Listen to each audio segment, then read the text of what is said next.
क्या आपने कभी सोचा है कि पावर कैसे काम करती है?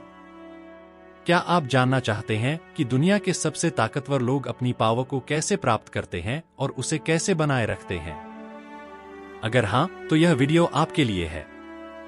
आज हम बात करने वाले हैं रॉबर्ट ग्रीन की प्रसिद्ध किताब द 48 लॉज ऑफ पावर के बारे में। यह किताब एक अद्वितीय मार्गदर्शिका है जो हमें पावर के गहरे और जटिल नियमों को समझने में मदद करती है। द 48 लॉज ऑफ पावर सिर्फ एक किताब नहीं है, यह एक कला है, एक विज्ञान है और एक रणनीति है जो हमें पावर को समझने और उसे हासिल करने के तरीके सिखाती है। कल्पना कीजिए, आप एक ऐसी दुनिया में रह रहे हैं जहां आप अपनी पावर को समझते हैं और उसे कुशलता से उपयोग कर सकते हैं। आप अपने जीवन के हर पहलू में, चाहे वह व्यक्तिगत हो या पेशेवर, अपने आप को सबसे ऊपर पाते हैं। यह किताब आपको ऐसे ही 48 नियमों से परिचित कराती है जो आपको पावर की गहराइयों में ले जाएंगे और आपको अपने जीवन में एक नया दृष्टिकोण प्रदान करेंगे। रॉबर्ट ग्रीन ने इस किताब में प्राचीन और आधुनिक इतिहास के उदाहरणों का उपयोग करके पावर के सिद्धांतों को स्पष्ट किया है। यह किताब आपको सिखाएगी कि कैसे चालाकी से सोचें, कैसे अपनी शक्तियों को पहचानें और कैसे दूसरों की कमजोरियों का फायदा उठाएं। तो चलिए इस रोमांचक सफर की शुरुआत करते हैं। इस वीडियो में हम जानेंगे कि कैसे इन 48 नियमों को अपनाकर आप अपने जीवन को बदल सकते हैं। हम जानेंगे कि कैसे law number 1 never outshine the master से लेकर लॉ नंबर 48 अज्यूम फॉर्मलेसनेस तक के सभी नियमों को अपने जीवन में लागू कर सकते हैं। तो दोस्तों, बने रहिए हमारे साथ और जानिए उन रहस्यों को जो आपको आपके जीवन में पावर दिला सकते हैं। यह सिर्फ एक वीडियो नहीं, बल्कि एक मिशन है। एक मिशन है आपको आपके सपनों की दुनिया में सबसे ताकतवर व्यक्ति बनाने का। हम जानते हैं कि हर एक दर्शक जो यह वीडियो देख रहा है, वह अपनी जिंदगी में कुछ बड़ा करना चाहता है। और हम यहाँ हैं आपकी मदद करने के लिए। तो इस वीडियो को अंत तक देखें और तैयार हो जाएं अपनी कामयाबी की कहानी लिखने के लिए। क्योंकि सक्सेस बुक मिरर का उद्देश्य है आपकी पावर और सक्सेस। चलिए शुरू करते हैं इस शानदार यात्रा को और जानते हैं द 48 लॉज ऑफ पावर के वो रहस्य जो आपकी जिंदगी बदल सकते हैं। Law number 1 never outshine the master. कभी अपने गुरु को मात न दें। कभी अपने गुरु या बॉस को मात देने का प्रयास न करें। उन्हें हमेशा ऐसा महसूस कराएं कि वे सबसे ज्यादा काबिल और महत्वपूर्ण हैं। इससे आप उनकी नजरों में सम्मानित रहेंगे और वे आपको अपना समर्थन देंगे। एक बार की बात है, अर्जुन ने अपनी कंपनी के एक महत्वपूर्ण प्रोजेक्ट पर काम किया और उसमें बेहतरीन परिणाम हासिल किए। उसकी काबिलियत देखकर सभी प्रभावित हुए, लेकिन उसने यह सुनिश्चित किया कि उसके बॉस को अधिक श्रेय मिले। इससे उसका बॉस खुश हुआ और उसे प्रमोशन मिला। अगर अर्जुन ने अपने बॉस को मात देने की कोशिश की होती, तो शायद उसका बॉस उससे नाराज हो जाता और उसे प्रमोशन नहीं मिलता। Law number 2 never put too much trust in friends, learn how to use enemies. दोस्तों पर अधिक विश्वास न करें, दुश्मनों का सही उपयोग करें।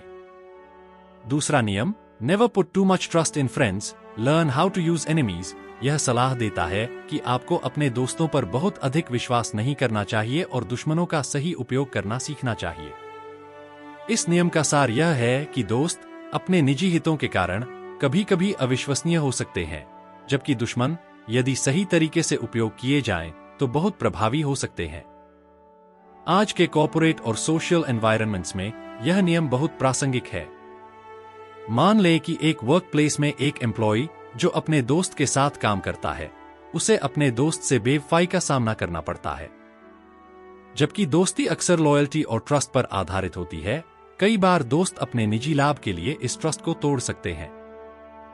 दूसरी ओर, दुश्मनों का सही उपयोग करने से आप उनके एक्सपर्टीज और मोटिवेशन को अपनी एडवांटेज के लिए हार्नेस कर सकते हैं। उदाहरण के लिए, किसी प्रोजेक्ट में एक कॉम्पिटिटर को शामिल करना जिसने पहले आपके खिलाफ काम किया हो, आपके लिए फायदेमंद हो सकता है। यह कॉम्पिटिटर आपको आउटशाइन करने के लिए कड़ी मेहनत करेगा, जिससे आपकी प्रोजेक्ट की क्वालिटी और परफॉर्मेंस दोनों बढ़ेंगे। इसके अलावा दुश्मनों को एलाइज में बदलने से आप नए पर्सपेक्टिव्स और इनोवेटिव आइडियाज को शामिल कर सकते हैं, जो शायद दोस्तों के साथ संभव न हो। सामाजिक जीवन में भी कभी कभी दोस्त अपने निजी लाभ के लिए आपको धोखा दे सकते हैं। दुश्मनों का सही उपयोग करना, जैसे कि उनसे सीखना और उनकी रणनीतियों का अध्ययन करना, आपको अधिक प्रिपेयर्ड और रेसिलिएंट बना सकता है।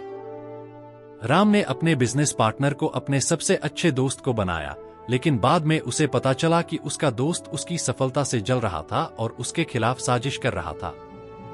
अगर राम ने अपनी दुश्मनों के साथ सावधानी से काम किया होता तो उसे यह स्थिति नहीं झेलनी पड़ती। Never put too much trust in friends, learn how to use enemies power dynamics को समझदारी से मैनेज करने की सलाह देता है। दोस्तों पर ब्लाइंड ट्रस्ट न करें, क्योंकि वे कभी कभी अपने स्वार्थ के कारण आपको निराश कर सकते हैं। इसके बजाय दुश्मनों का सही उपयोग करें, उनकी स्ट्रेंथ्स को अपनी बेनिफिट के लिए लेवरेज करें और उनसे सीखें। इससे आप अधिक बैलेंस्ड और स्ट्रैटेजिक अप्रोच अपना सकते हैं, जिससे आपके सक्सेस के चांसेस बढ़ेंगे। Law number 3, conceal your intentions, अपनी मंशा को छिपाएं। तीसरा नियम, कंसील योर इंटेंशंस, यह सलाह देता है कि आपको अपने इरादों को छिपाकर रखना चाहिए। इस नियम का सार यह है कि जब आप अपने असली उद्देश्य को प्रकट नहीं करते हैं, तो आप अपने विरोधियों और प्रतिस्पर्धियों को असमंजस में रख सकते हैं, जिससे आप अपने उद्देश्य को आसानी से प्राप्त कर सकते हैं। आज के कॉर्पोरेट वर्ल्ड में मान ले कि आप एक नए बिजनेस वेंचर में निवेश करना चाहते हैं। यदि आप अपने कंपेटिटर्स को अपने इरादे पहले से बता देंगे, तो वे आपके आइडियाज को चुराकर या अपने स्वयं के स्ट्रैटेजीज को एडजस्ट करके आपको आउटस्मार्ट कर सकते हैं। इसके बजाय यदि आप अपने इरादों को छिपाकर रखें और धीरे धीरे अपने प्लान को एग्जीक्यूट करें, तो आपके कंपेटिटर्स को तब तक पता नहीं चलेगा जब तक कि आप सिग्निफिकेंट प्रोग्रेस नहीं कर लेते। यह अप्रोच न केवल आपको एज देता है, बल्कि आपको समय भी देता है अपने स्ट्रैटेजीज को बिना किसी बाहरी हस्तक्षेप के रिफाइन करने का। सामाजिक जीवन में भी अपने इरादों को छिपाकर रखना महत्वपूर्ण हो सकता है। उदाहरण के लिए, यदि आप किसी विशेष गोल को प्राप्त करना चाहते हैं, तो अपने दोस्तों और परिवार को अपने इंटेंशंस को पूरी तरह से प्रकट करने से पहले एक वेल थॉट आउट प्लान बनाएं। इससे आप अननेसेसरी क्रिटिसिज्म और डिस्ट्रैक्शंस से बच सकते हैं और अपने लक्ष्य को शांतिपूर्वक प्राप्त कर सकते हैं। रीता ने अपनी कंपनी के नए प्रोडक्ट के लॉन्च के बारे में कुछ नहीं बताया। जब उसने प्रोडक्ट लॉन्च किया, तो उसके प्रतिस्पर्धी आश्चर्यचकित रह गए और वे उसकी योजनाओं को समझ नहीं पाए। इससे रीता का प्रोडक्ट हिट हो गया। Conceal your intentions power dynamics को समझदारी से मैनेज करने की सलाह देता है। अपने इरादों को प्रकट न करें, क्योंकि यह आपको वल्नरेबल बना सकता है। इसके बजाय अपने उद्देश्य को छिपाएं, अपने कंपेटिटर्स को असमंजस में रखें और अपने लक्ष्य को आसानी से प्राप्त करें। इससे आप अधिक इफेक्टिव और स्ट्रैटेजिक तरीके से अपने उद्देश्य को हासिल कर सकते हैं। Law number 4, always say less than necessary, हमेशा आवश्यकता से कम बोलें। चौथा नियम, always say less than necessary, यह सलाह देता है कि आपको हमेशा अपनी बात से कम बोलना चाहिए। इस नियम का सार यह है कि जितना कम आप बोलेंगे, उतना ही रहस्यमय और शक्तिशाली आप दिखाई देंगे, और इससे आपके विरोधी आपकी योजनाओं और इरादों का अनुमान नहीं लगा पाएंगे। मान लें कि आप एक इंपॉर्टेंट मीटिंग में हैं और आप अपने विचार प्रस्तुत कर रहे हैं। यदि आप बहुत ज्यादा बोलते हैं, तो आपके शब्दों का मूल्य कम हो सकता है और लोग आपके विचारों को गंभीरता से नहीं ले सकते। इसके बजाय यदि आप कम और सार्थक बोलते हैं, तो लोग आपके हर शब्द पर ध्यान देंगे और आपके विचारों को अधिक महत्व देंगे। उदाहरण के लिए, किसी नेगोशिएशन में कम बोलना एक पावरफुल स्ट्रैटेजी हो सकती है। यदि आप अपनी डिमांड्स और इंटेंशंस को पूरी तरह से प्रकट नहीं करते हैं, तो दूसरी पार्टी आपके इंटेंशंस को नहीं समझ पाएगी और आपके टर्म्स पर सहमत होने के लिए अधिक इंक्लाइंड हो सकती है। सामाजिक जीवन में भी कम बोलने की कला आपको अधिक रहस्यमय और आकर्षक बना सकती है। जब लोग आपके बारे में अधिक जानना चाहेंगे, तो वे आपके पास आएंगे और आपके विचारों और ओपिनियंस को अधिक महत्व देंगे। राहुल ने अपनी मीटिंग में केवल आवश्यक बातें ही कही। इससे लोगों को उसकी योजनाओं के बारे में कम जानकारी मिली और उन्होंने उसे अधिक सम्मान दिया। अगर वह अधिक बोलता, तो लोग उसकी योजनाओं को समझ जाते और उसका प्रभाव कम हो जाता। Always say less than necessary power dynamics को समझदारी से मैनेज करने की सलाह देता है। अपनी बात को कंसाइज और इंपैक्टफुल रखें, ताकि लोग आपके शब्दों का मूल्य समझें। इससे आप अधिक शक्तिशाली और प्रभावशाली बन सकते हैं और अपने उद्देश्यों को आसानी से प्राप्त कर सकते हैं। Law number 5, so much depends on reputation, guard it with your life. बहुत कुछ आपकी प्रतिष्ठा पर निर्भर करता है, इसे अपनी जान से भी ज्यादा सुरक्षित रखें। 5वां नियम, so much depends on reputation, guard it with your life, यह सलाह देता है कि आपको अपनी प्रतिष्ठा की हर कीमत पर रक्षा करनी चाहिए। इस नियम का सार यह है कि आपकी प्रतिष्ठा आपके सबसे मूल्यवान संपत्ति में से एक है और इसे खोने से आपकी शक्ति और प्रभाव कम हो सकता है। आज के सोशल एनवायरनमेंट्स में यह नियम बहुत प्रासंगिक है। मान लें कि आप एक बिजनेस ओनर हैं और आपकी कंपनी की रेप्यूटेशन मार्केट में बहुत अच्छी है। यदि आपकी कंपनी की प्रतिष्ठा खराब हो जाती है तो आपके ग्राहकों का ट्रस्ट और लॉयल्टी कम हो सकता है, जिससे आपके सेल्स और प्रॉफिट्स पर नकारात्मक प्रभाव पड़ सकता है। उदाहरण के लिए, यदि आपकी कंपनी पर अनएथिकल प्रैक्टिसेस का आरोप लगता है तो यह आपकी ब्रांड इमेज को गंभीर नुकसान पहुंचा सकता है।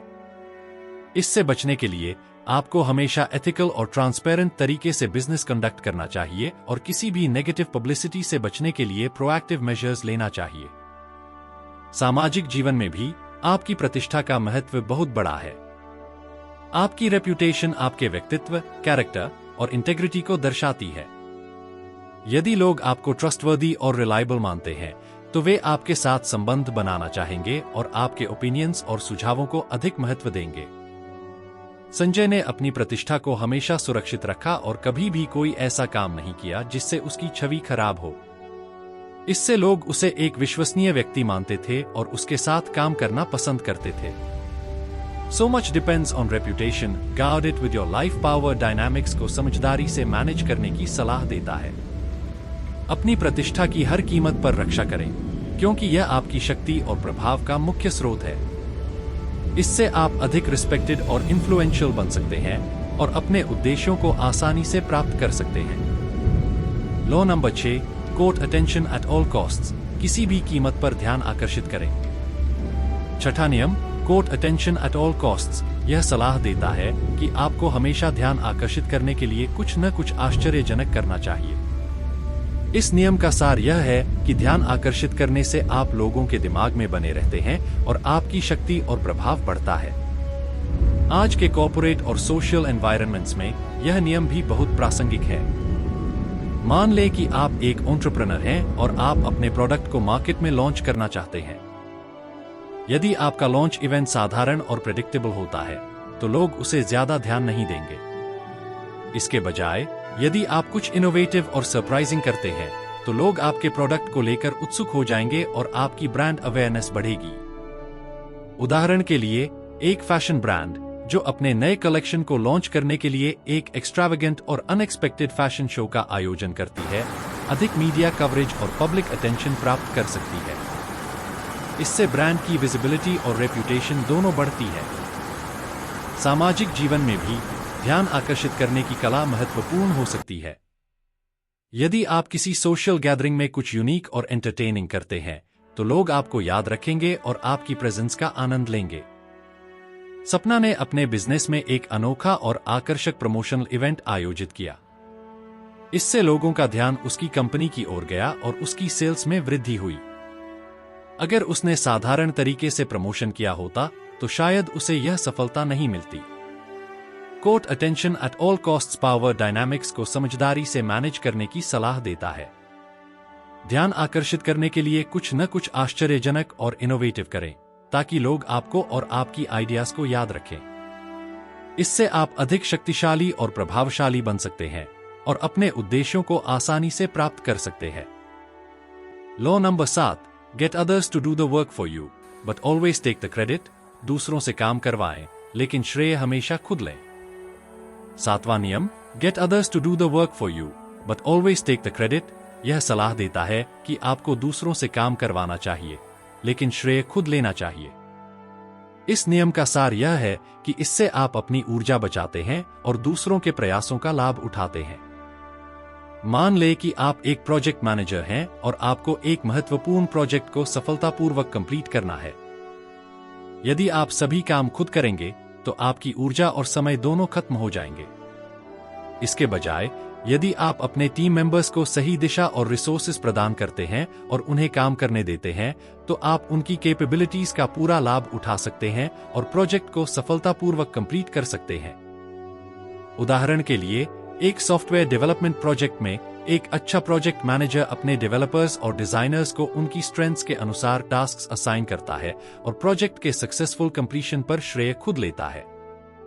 इससे न केवल प्रोजेक्ट मैनेजर की रेप्यूटेशन बढ़ती है, बल्कि टीम मेंबर्स को भी उनकी कॉन्ट्रीब्यूशंस के लिए रिकॉग्निशन मिलती है। सामाजिक जीवन में भी दूसरों से काम करवाने और श्रेय लेने की कला महत्वपूर्ण हो सकती है। यदि आप किसी इवेंट का आयोजन कर रहे हैं, तो अपने दोस्तों और परिवार से मदद लें और इवेंट के सफलतापूर्वक संपन्न होने पर श्रेय खुद लें। इससे आपकी ऑर्गेनाइजेशनल स्किल्स और लीडरशिप क्वालिटीज को पहचान मिलेगी। अमन ने अपनी टीम से एक महत्वपूर्ण प्रोजेक्ट पर काम करवाया और अंत में सभी क्रेडिट खुद लिया। इससे उसकी छवि एक कुशल नेता की बनी और उसे प्रमोशन मिला। अगर उसने खुद सारा काम किया होता, तो उसे यह समय और ऊर्जा नहीं मिलती। Get others to do the work for you, but always take the credit. Power dynamics को समझदारी से मैनेज करने की सलाह देता है।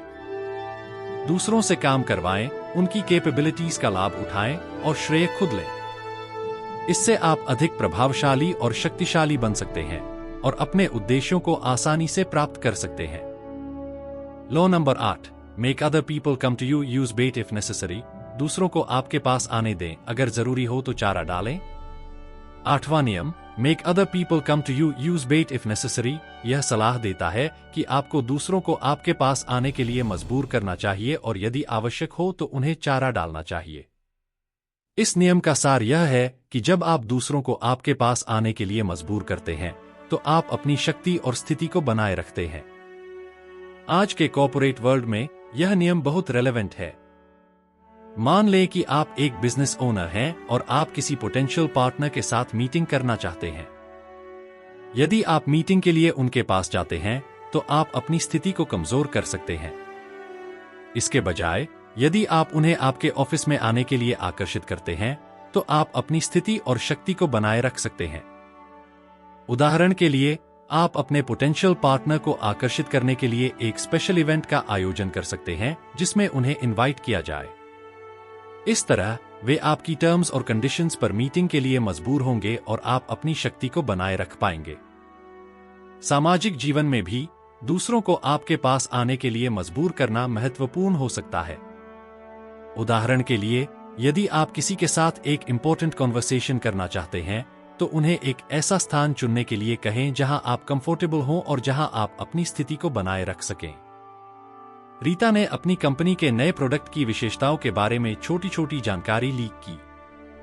इससे लोग उसकी कंपनी के प्रोडक्ट के बारे में अधिक जानने के लिए उसके पास आने लगे। अगर उसने यह रणनीति नहीं अपनाई होती, तो शायद लोग उसके प्रोडक्ट में इतना रुचि नहीं लेते। Make other people come to you, use bait if necessary power dynamics को समझदारी से मैनेज करने की सलाह देता है। दूसरों को आपके पास आने के लिए मजबूर करें और यदि आवश्यक हो तो उन्हें चारा डालें। इससे आप अपनी शक्ति और स्थिति को बनाए रख सकते हैं और अपने उद्देश्यों को आसानी से प्राप्त कर सकते हैं। Law number 9, win through your actions, never through argument. अपने कार्यों के माध्यम से जीतें, कभी बहस के माध्यम से नहीं। 9वां नियम, win through your actions, never through argument, यह सलाह देता है कि आपको अपने कार्यों के माध्यम से जीतना चाहिए, न कि तर्क वितर्क के माध्यम से। इस नियम का सार यह है कि तर्क वितर्क करने से लोगों की नाराजगी बढ़ती है और परिणामस्वरूप आपकी शक्ति कम हो जाती है, जबकि आपके कार्य आपके पक्ष को स्पष्ट रूप से दर्शाते हैं और अधिक प्रभावशाली होते हैं। मान लें कि आप एक टीम लीडर हैं और आप अपने टीम मेंबर्स को एक नई स्ट्रैटेजी अपनाने के लिए समझाना चाहते हैं। यदि आप उनके साथ तर्क वितर्क करेंगे, तो वे शायद विरोध करेंगे और आपके विचारों को अस्वीकार कर सकते हैं। इसके बजाय, यदि आप अपनी स्ट्रैटेजी को कार्यान्वित करके उनके सामने उसके लाभों को स्पष्ट रूप से दिखाते हैं, तो वे इसे स्वीकार करने के लिए अधिक इच्छुक होंगे।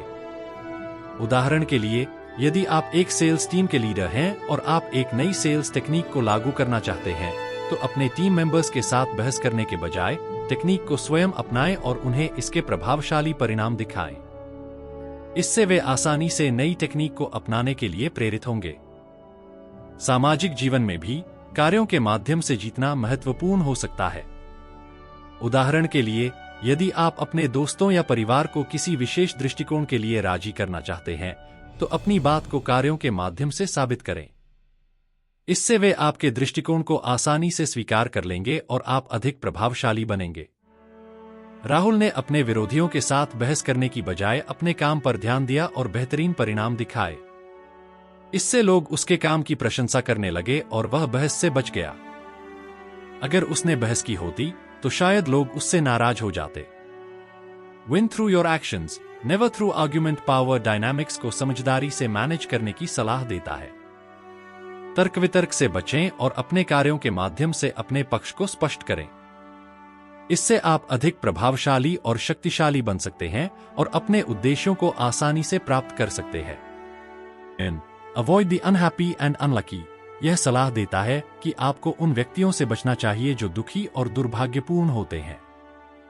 इस नियम का सार यह है कि नकारात्मकता संक्रामक होती है और नकारात्मक लोगों के साथ जुड़ने से आपकी शक्ति और सफलता को नुकसान पहुंच सकता है। आज के कॉर्पोरेट और सोशल एनवायरनमेंट्स में यह नियम बहुत प्रासंगिक है।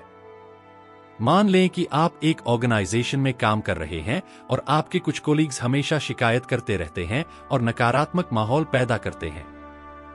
यदि आप उनके साथ अधिक समय बिताते हैं तो उनकी नकारात्मकता आप पर भी प्रभाव डाल सकती है और आपके परफॉर्मेंस और मोराल को कम कर सकती है।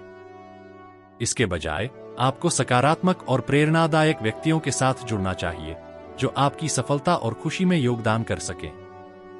उदाहरण के लिए, यदि आप एक प्रोजेक्ट टीम में हैं और टीम के कुछ मेंबर्स हमेशा पेसिमिस्टिक रहते हैं और समस्याओं पर अधिक ध्यान देते हैं, तो उनके साथ अधिक समय बिताने से आपके प्रोजेक्ट की सफलता पर नकारात्मक प्रभाव पड़ सकता है। इसके बजाय उन टीम मेंबर्स के साथ काम करें जो उत्साही और सॉल्यूशंस ओरिएंटेड हैं। सामाजिक जीवन में भी संक्रामक व्यक्तियों से बचना महत्वपूर्ण हो सकता है। उदाहरण के लिए, यदि आपके दोस्त या परिवार के सदस्य हमेशा नकारात्मक बातें करते रहते हैं और आपकी उन्नति को हतोत्साहित करते हैं, तो उनके साथ अधिक समय बिताने से आपकी मानसिक स्थिति पर नकारात्मक प्रभाव पड़ सकता है। समीरा ने हमेशा खुशहाल और सकारात्मक सोच रखने वाले लोगों के साथ समय बिताया। इससे उसकी खुद की सोच भी सकारात्मक बनी रही और उसने जीवन में सफलता प्राप्त की। अगर वह दुखी और नकारात्मक लोगों के साथ रहती तो शायद उसका भी मनोबल गिर जाता। Infection, avoid the unhappy and unlucky power dynamics को समझदारी से मैनेज करने की सलाह देता है। नकारात्मक और दुर्भाग्यपूर्ण व्यक्तियों से बचें और सकारात्मक और प्रेरणादायक लोगों के साथ जुड़े। इससे आप अधिक खुशहाल, सफल और शक्तिशाली बन सकते हैं।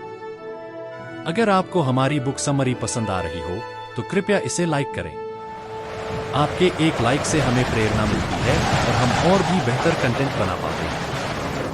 और वीडियो को अपने दोस्तों और परिवार के साथ इस वीडियो को जरूर शेयर करें ताकि वे भी इन अमूल्य ज्ञान से लाभान्वित हो सकें। हम चाहते हैं कि हमारा यह चैनल सक्सेस बुक मिरर आपके लिए एक मार्गदर्शक बना रहे जो हर कदम पर आपका साथ देगा। इसलिए हमारे चैनल को सब्सक्राइब करना न भूलें और बेल आइकन को दबाएं ताकि हमारे हर नए वीडियो की जानकारी सबसे पहले आपको मिल सके। 9/11 learn to keep people dependent on you, लोगों को आप पर निर्भर रखना सीखें। 11वां नियम, learn to keep people dependent on you, यह सलाह देता है कि आपको लोगों को आप पर निर्भर बनाना सीखना चाहिए। इस नियम का सार यह है कि जब लोग आप पर निर्भर होते हैं तो वे आपकी शक्ति और प्रभाव को चुनौती नहीं दे सकते और आपको हमेशा महत्वपूर्ण मानते हैं। आपकी सोच से मान ले कि आप एक मैनेजर हैं और आप अपनी टीम को इस तरह से मैनेज करना चाहते हैं कि वे आपकी गाइडेंस और सपोर्ट पर निर्भर रहें। यदि आप उन्हें सभी रिसोर्सेज और इंफॉर्मेशन प्रदान करते हैं तो वे हमेशा आपके पास आएंगे और आपको एक इंडिस्पेंसेबल लीडर के रूप में मानेंगे। उदाहरण के लिए, एक मार्केटिंग मैनेजर जो अपने टीम मेंबर्स को वैल्यूएबल इंसाइट्स और स्ट्रैटेजीज प्रदान करता है, उन्हें अपने गाइडेंस पर निर्भर बना सकता है। इससे टीम मेंबर्स न केवल उनकी लीडरशिप को स्वीकार करेंगे बल्कि उनकी शक्ति को चुनौती देने से भी बचेंगे। सामाजिक जीवन में भी लोगों को आप पर निर्भर बनाना महत्वपूर्ण हो सकता है। उदाहरण के लिए, यदि आपके दोस्त और परिवार आपकी सलाह और सपोर्ट पर निर्भर रहते हैं तो वे हमेशा आपके पास आएंगे और आपकी ओपिनियंस को महत्व देंगे। अनुज ने अपनी कंपनी में ऐसी स्किल्स और जानकारी हासिल की जो किसी और के पास नहीं थी। इससे लोग उस पर निर्भर रहने लगे और उसने अपनी स्थिति मजबूत कर ली। अगर उसने यह स्किल्स नहीं सीखी होती तो शायद उसकी अहमियत कम हो जाती। Learn to keep people dependent on you power dynamics को समझदारी से मैनेज करने की सलाह देता है। लोगों को आप पर निर्भर बनाएं ताकि वे आपकी शक्ति और प्रभाव को चुनौती न दें। इससे आप अधिक शक्तिशाली और प्रभावशाली बन सकते हैं और अपने उद्देश्यों को आसानी से प्राप्त कर सकते हैं। Law number 12, use selective honesty and generosity to disarm your victim. चुनिंदा ईमानदारी और उदारता का उपयोग करके अपने शिकार को निरस्त करें। 12वां नियम, use selective honesty and generosity to disarm your victim, यह सलाह देता है कि आपको ईमानदारी और उदारता का चयनात्मक उपयोग करके अपने विरोधियों को निरस्त करना चाहिए। इस नियम का सार यह है कि ईमानदारी और उदारता के साथ आप अपने विरोधियों का ट्रस्ट जीत सकते हैं और उन्हें कमजोर बना सकते हैं। आज के कॉर्पोरेट और सोशल एनवायरनमेंट्स में को देखते हुए मान ले कि आप एक नेगोशिएटर हैं और आप एक महत्वपूर्ण डील को सिक्योर करना चाहते हैं। यदि आप सिलेक्टिव ऑनेस्टी और जेनरोसिटी का उपयोग करते हैं तो आप अपने विरोधी का ट्रस्ट जीत सकते हैं और उन्हें आपके टर्म्स पर सहमत होने के लिए प्रेरित कर सकते हैं। उदाहरण के लिए, एक सेल्स पर्सन जो अपने पोटेंशियल क्लाइंट के साथ ईमानदारी से बातचीत करता है और उन्हें जेन्युइन ऑफर्स और डिस्काउंट्स प्रदान करता है, उन्हें अपने पक्ष में कर सकता है और डील को सिक्योर कर सकता है। सामाजिक जीवन में भी ईमानदारी और उदारता का चयनात्मक उपयोग महत्वपूर्ण हो सकता है। उदाहरण के लिए, यदि आप किसी के साथ संबंध सुधारना चाहते हैं तो उनकी मदद करने के लिए जेन्युइन एफर्ट्स करें और उनके साथ ईमानदारी से व्यवहार करें। इससे वे आपके इंटेंशंस पर विश्वास करेंगे और आपके साथ एक मजबूत संबंध बनाएंगे। विक्रम ने अपने प्रतिस्पर्धी को एक महत्वपूर्ण मीटिंग में आमंत्रित किया और वहां उसे कुछ महत्वपूर्ण जानकारी दी। इससे उसके प्रतिस्पर्धी ने उस पर भरोसा किया और उसकी योजनाओं को नहीं समझ पाया। विक्रम ने इस अवसर का फायदा उठाकर अपनी योजना को सफल बनाया। Use selective honesty and generosity to disarm your victim power dynamics को समझदारी से मैनेज करने की सलाह देता है। ईमानदारी और उदारता का चयनात्मक उपयोग करें ताकि आप अपने विरोधियों का ट्रस्ट जीत सकें और उन्हें कमजोर बना सकें। इससे आप अधिक प्रभावशाली और शक्तिशाली। Law number 13, when asking for help, appeal to people's self interest, never to their mercy और ग्रैटिट्यूड। मदद मांगते समय लोगों के स्वार्थ की अपील करें, कभी उनकी दया या कृतज्ञता की नहीं। 13वां नियम, when asking for help, appeal to people's self interest, never to their mercy और ग्रैटिट्यूड, यह सलाह देता है कि आपको मदद मांगते समय लोगों की स्वार्थपरता को अपील करना चाहिए, न कि उनकी दया या कृतज्ञता पर।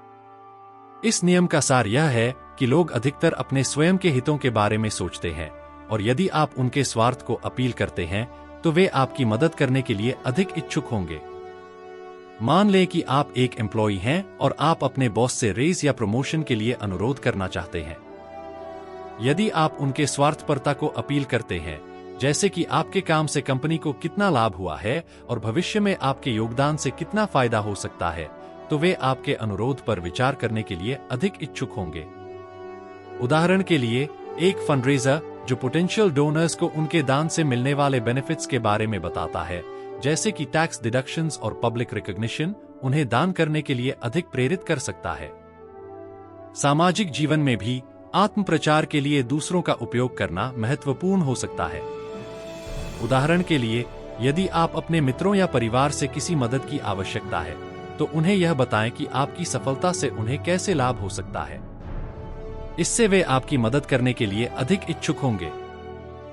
स्नेहा ने अपने सहकर्मी से मदद मांगते समय यह कहा कि अगर वह उसकी मदद करेगा तो उसे भी प्रमोशन मिलने की संभावना बढ़ जाएगी। इससे उसका सहकर्मी उसकी मदद करने के लिए तैयार हो गया। अगर उसने दया या कृतज्ञता की अपील की होती तो शायद उसे मदद नहीं मिलती। When asking for help, appeal to people's self-interest, never to their mercy or gratitude power dynamics को समझदारी से मैनेज करने की सलाह देता है। मदद मांगते समय लोगों की स्वार्थपरता को अपील करें ताकि वे आपकी मदद करने के लिए प्रेरित हों। इससे आप अधिक प्रभावशाली और शक्तिशाली बन सकते हैं और अपने उद्देश्यों को आसानी से प्राप्त कर सकते हैं। Law number 14, pose as a friend, work as a spy, मित्र बने, जासूस की तरह काम करें। 14वां नियम, pose as a friend, work as a spy, यह सलाह देता है कि आपको एक दोस्त की तरह दिखना चाहिए, लेकिन एक जासूस की तरह काम करना चाहिए। इस नियम का सार यह है कि जब आप दूसरों की जानकारी और रहस्यों को गुप्त रूप से इकट्ठा करते हैं, तो आप अधिक शक्तिशाली बन सकते हैं और अपनी रणनीतियों को बेहतर बना सकते हैं। सोचो कि आप एक मैनेजर हैं और आप अपने कंपटीशन के बारे में अधिक जानना चाहते हैं।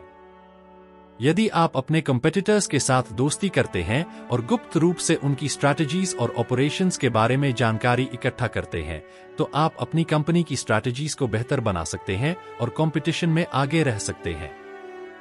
उदाहरण के लिए, एक सेल्स रिप्रेजेंटेटिव जो अपने कंपेटिटर्स के साथ नेटवर्किंग करता है और उनके टैक्टिक्स और प्लान्स के बारे में जानकारी इकट्ठा करता है, अपनी कंपनी के सेल्स स्ट्रैटेजीज को अधिक प्रभावी बना सकता है। सामाजिक जीवन में भी एक दोस्त की तरह दिखना और एक जासूस की तरह काम करना महत्वपूर्ण हो सकता है।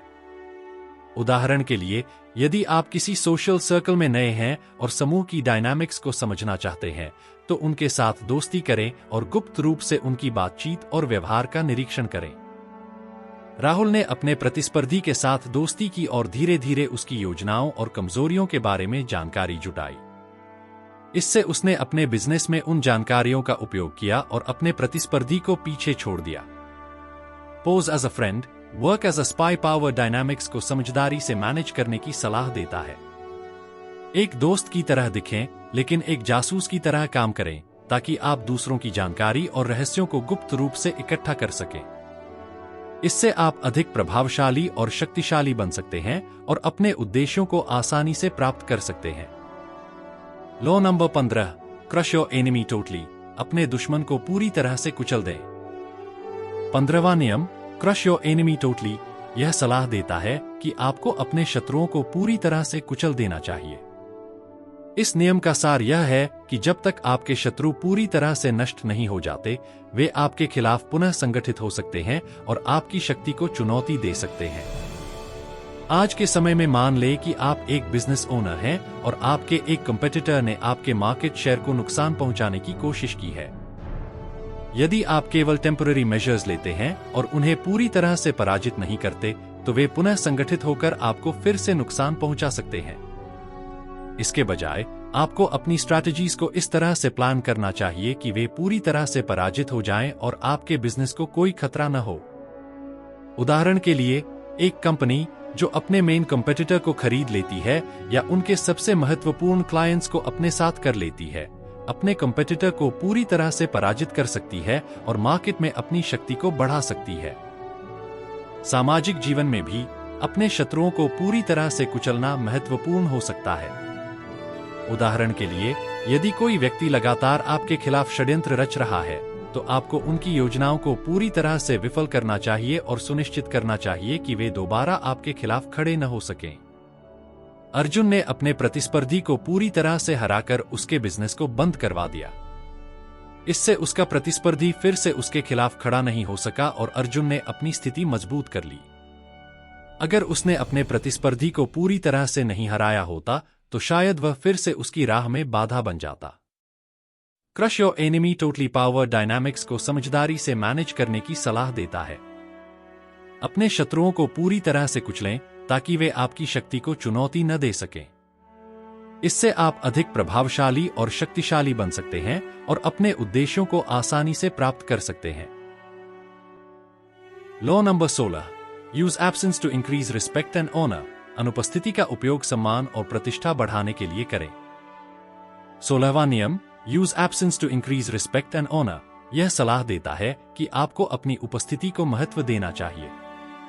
इस नियम का सार यह है कि जब आप कम उपलब्ध होते हैं, तो लोग आपकी उपस्थिति को अधिक महत्व देते हैं और आपका सम्मान बढ़ता है। आज के कॉर्पोरेट और सोशल एनवायरनमेंट्स में यह नियम बहुत प्रासंगिक है। मान लें कि आप एक लीडर हैं और आप हमेशा अपनी टीम के साथ उपलब्ध रहते हैं। इससे हो सकता है कि आपकी टीम आपकी उपस्थिति को हल्के में ले और आपके निर्देशों को गंभीरता से न ले। इसके बजाय यदि आप स्ट्रैटेजिक रूप से कम उपलब्ध रहते हैं और केवल महत्वपूर्ण अवसरों पर ही उपस्थित होते हैं, तो आपकी टीम आपकी उपस्थिति को अधिक महत्व देगी और आपके निर्देशों को गंभीरता से लेगी। उदाहरण के लिए, एक सीईओ जो केवल क्वार्टरली मीटिंग्स में उपस्थित होता है और महत्वपूर्ण अनाउंसमेंट्स करता है, अपने एम्प्लॉइज के बीच अपने प्रेजेंस और इम्पोर्टेंस को बढ़ा सकता है। सामाजिक जीवन में भी अपनी उपस्थिति को महत्व देना महत्वपूर्ण हो सकता है। उदाहरण के लिए, यदि आप हमेशा हर सोशल इवेंट में उपस्थित रहते हैं, तो लोग आपकी उपस्थिति को हल्के में ले सकते हैं। इसके बजाय सिलेक्टिव इवेंट्स में उपस्थित होकर और अपनी उपस्थिति को एक विशेष अवसर बनाकर आप अपने सम्मान और महत्व को बढ़ा सकते हैं। सपना ने अपनी टीम के साथ कुछ समय के लिए काम करना बंद कर दिया। इससे उसकी टीम ने उसकी कमी को महसूस किया और उसके लौटने पर उसका अधिक सम्मान किया। अगर वह हमेशा मौजूद रहती, तो शायद उसकी टीम उसकी अहमियत को नहीं समझ पाती। Use absence to increase respect and honour power dynamics को समझदारी से मैनेज करने की सलाह देता है। अपनी उपस्थिति को महत्व दें ताकि लोग आपकी उपस्थिति को अधिक महत्व दें और आपका सम्मान बढ़े। इससे आप अधिक प्रभावशाली और शक्तिशाली बन सकते हैं और अपने उद्देश्यों को आसानी से प्राप्त कर सकते हैं। Law number 17, keep others in suspended terror, cultivate an air of unpredictability. दूसरों को आतंक में रखें, अप्रत्याशितता की हवा को बढ़ावा दें। 17वां नियम, keep others in suspended terror, cultivate an air of unpredictability, यह सलाह देता है कि आपको दूसरों को संदेह और भय में रखना चाहिए। इस नियम का सार यह है कि जब आप अप्रत्याशित होते हैं, तो लोग आपकी शक्ति और निर्णयों से डरते हैं और आपकी शक्ति को चुनौती देने से बचते हैं। आज के कॉर्पोरेट और सोशल एनवायरनमेंट्स में यह नियम बहुत प्रासंगिक है। मान लें कि आप एक मैनेजर हैं और आपकी टीम को आपकी प्रतिक्रियाओं और निर्णयों का अनुमान नहीं है। यदि आप अप्रत्याशित रहते हैं, तो आपकी टीम आपकी शक्ति और निर्णयों से डरती है और आपकी अथॉरिटी को चुनौती देने से बचती है। उदाहरण के लिए, एक लीडर जो कभी कभी कड़े निर्णय लेता है और कभी कभी उदार होता है, अपनी टीम के बीच एक अनिश्चितता का माहौल बना सकता है, जिससे वे हमेशा सतर्क और तैयार रहते हैं। सामाजिक जीवन में भी दूसरों को संदेह और भय में रखना महत्वपूर्ण हो सकता है।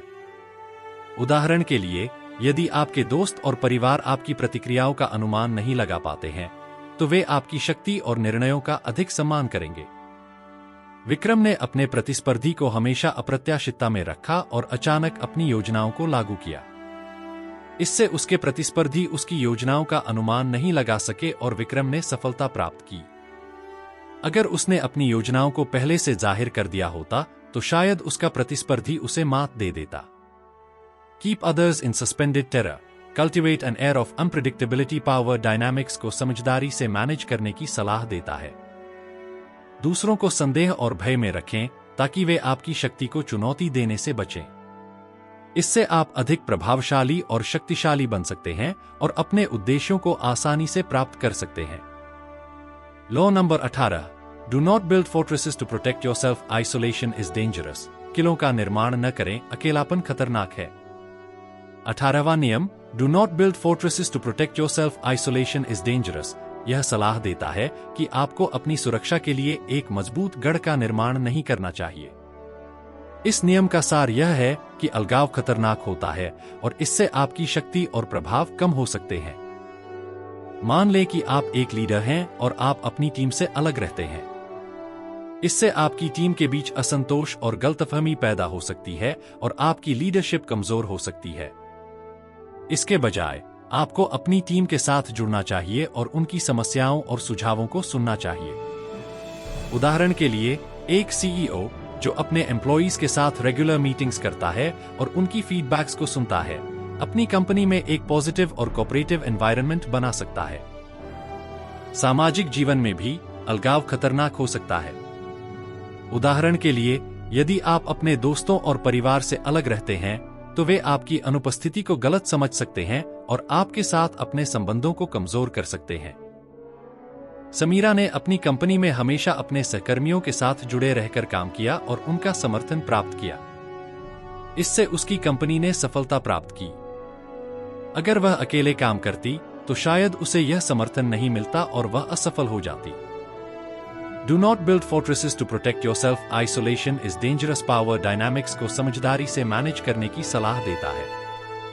अलगाव से बचें और दूसरों के साथ जुड़े ताकि आप अपनी शक्ति और प्रभाव को बढ़ा सकें। इससे आप अधिक प्रभावशाली और शक्तिशाली बन सकते हैं और अपने उद्देश्यों को आसानी से प्राप्त कर सकते हैं। Law 19 Know who you are dealing with. Do not offend the wrong person. जाने कि आप किसके साथ काम कर रहे हैं, गलत व्यक्ति को नाराज न करें। 19वां नियम Know who you are dealing with. Do not offend the wrong person. यह सलाह देता है कि आपको अपने शत्रुओं को पहचानना चाहिए। इस नियम का सार यह है कि हर व्यक्ति अलग होता है और यदि आप गलत व्यक्ति को अपमानित करते हैं तो वे आपके खिलाफ हो सकते हैं और आपकी शक्ति को कमजोर कर सकते हैं। मान लें कि आप एक एम्प्लॉय हैं और आपने गलती से अपने बॉस या किसी इन्फ्लुएंशियल कोलीग को अपमानित कर दिया है। इससे वे आपके खिलाफ हो सकते हैं और आपके करियर को नुकसान पहुंचा सकते हैं।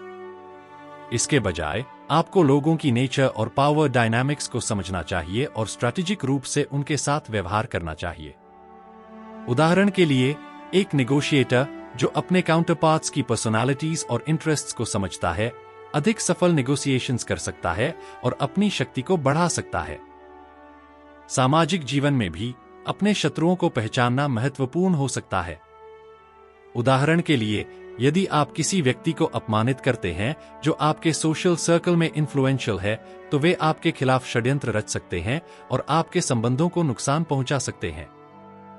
राहुल ने अपने बिजनेस में हमेशा यह सुनिश्चित किया कि वह सही लोगों के साथ काम कर रहा है और गलत लोगों को नाराज न करे।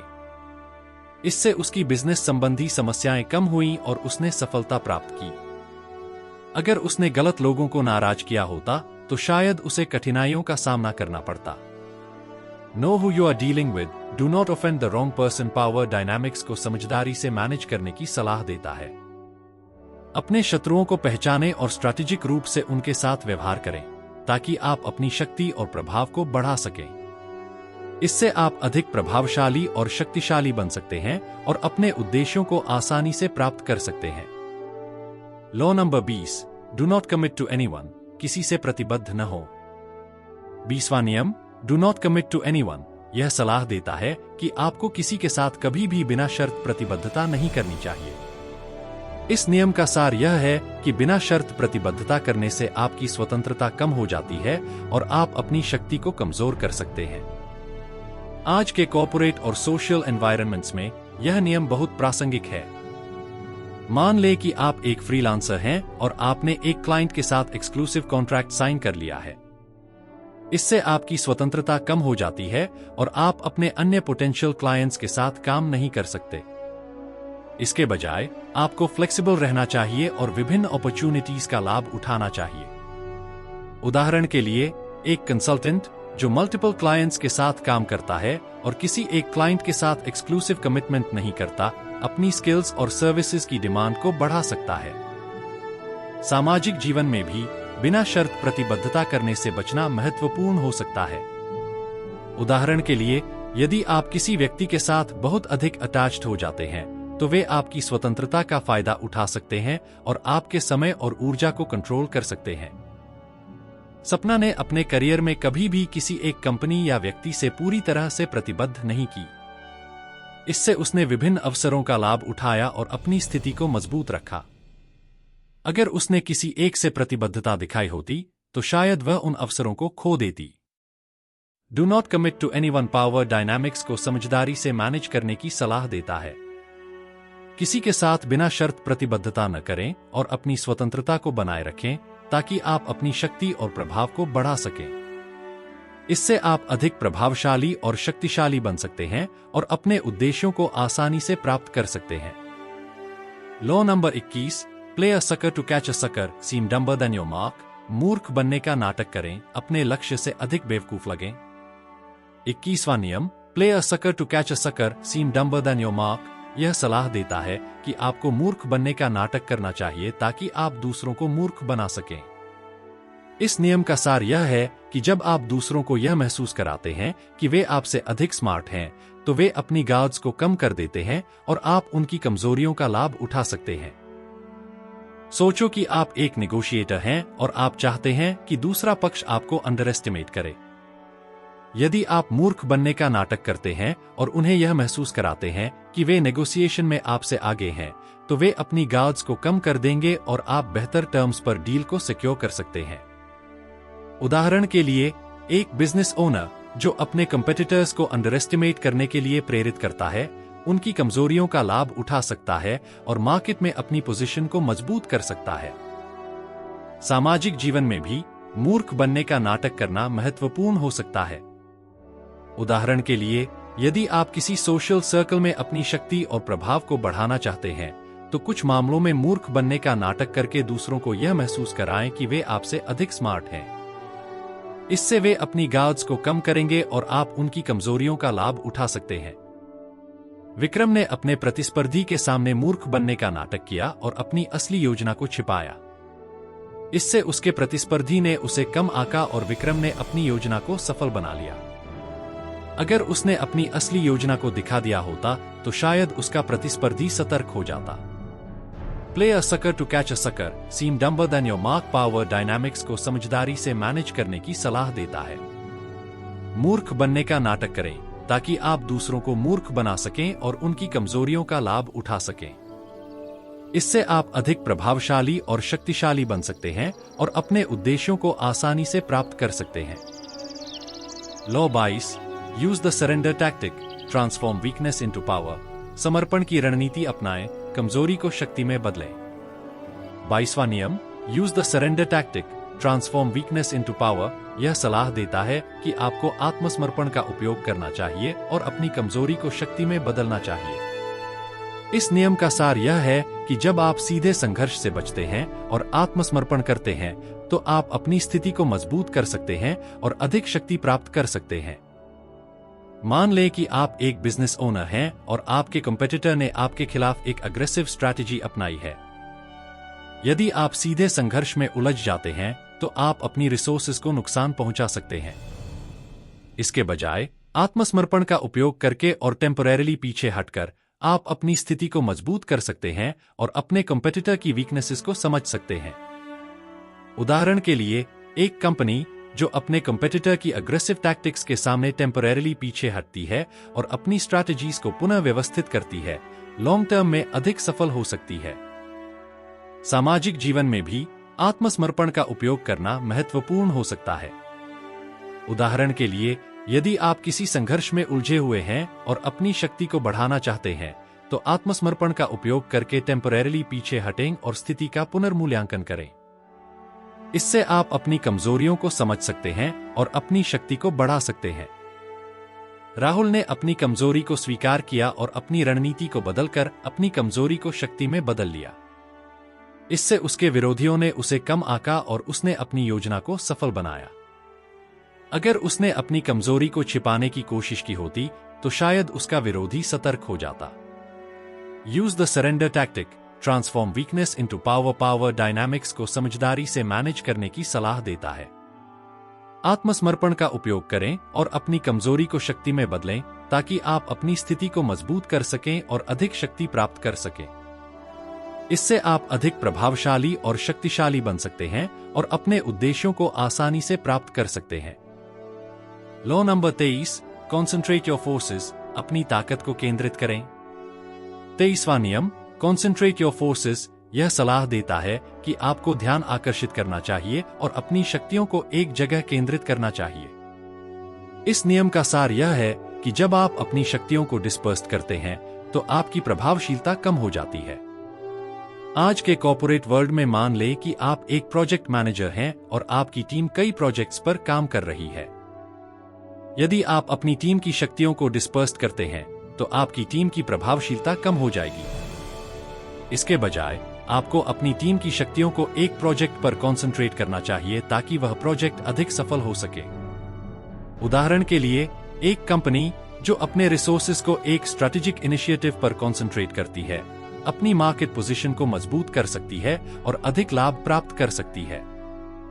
सामाजिक जीवन में भी ध्यान आकर्षित करना महत्वपूर्ण हो सकता है।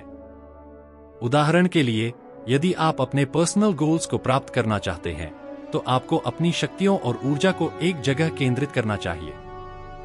इससे आपकी प्रभावशीलता बढ़ेगी और आप अपने गोल्स को तेजी से प्राप्त कर सकेंगे। समीरा ने अपने बिजनेस में अपनी सभी संसाधनों और ऊर्जा को एक महत्वपूर्ण प्रोजेक्ट पर केंद्रित किया।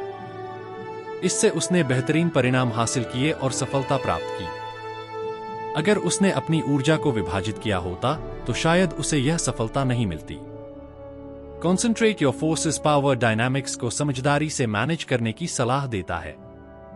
ध्यान आकर्षित करें और अपनी शक्तियों को एक जगह केंद्रित करें ताकि आप अपनी प्रभावशीलता बढ़ा सकें और अपने उद्देश्यों को आसानी से प्राप्त कर सकें।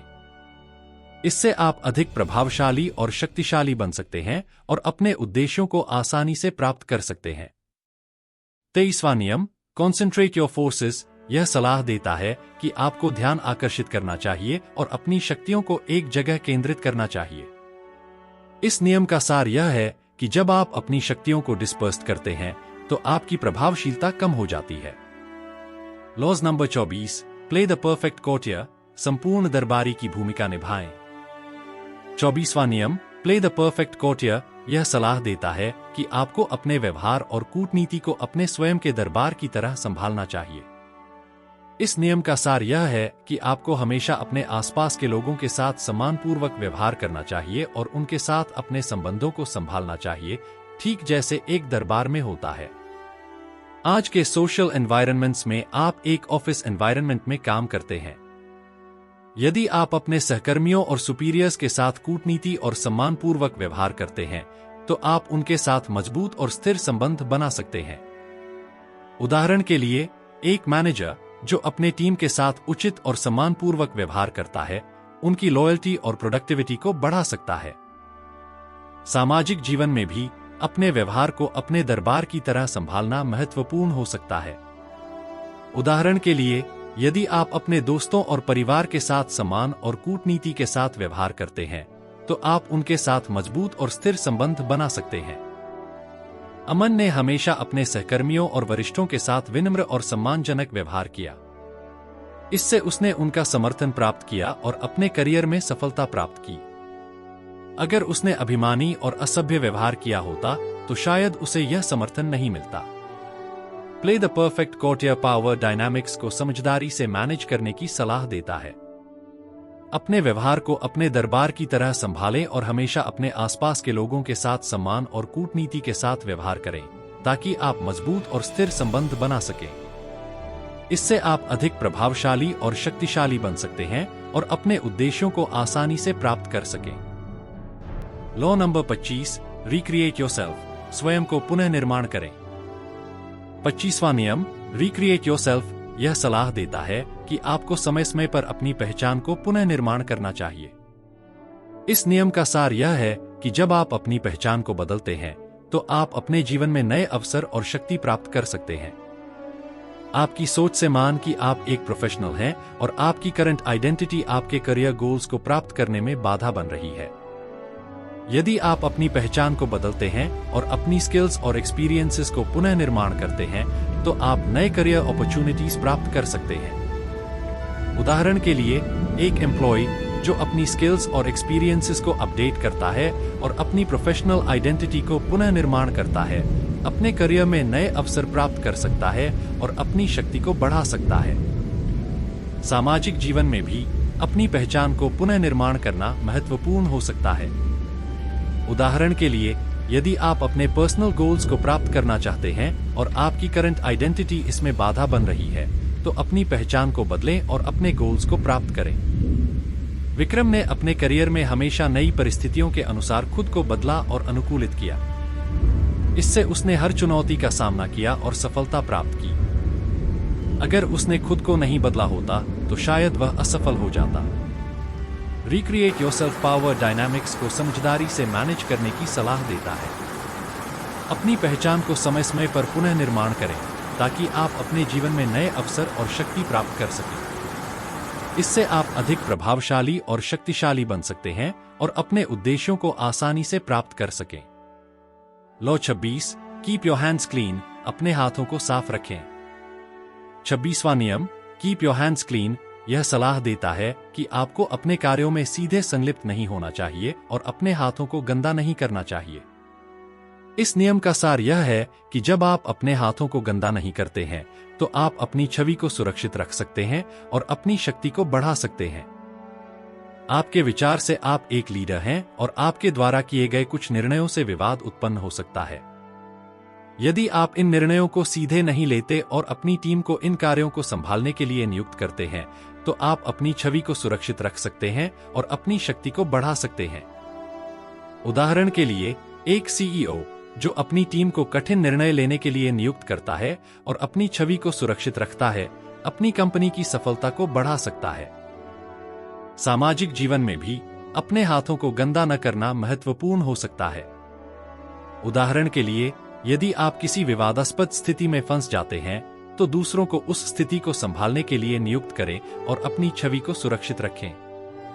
सपना ने अपने बिजनेस में हमेशा नैतिक और कानूनी नियमों का पालन किया। इससे उसकी प्रतिष्ठा सुरक्षित रही और लोग उस पर भरोसा करते रहे। अगर उसने अनैतिक या अवैध गतिविधियों में भाग लिया होता, तो शायद उसकी प्रतिष्ठा खराब हो जाती। Keep your hands clean power dynamics को समझदारी से मैनेज करने की सलाह देता है।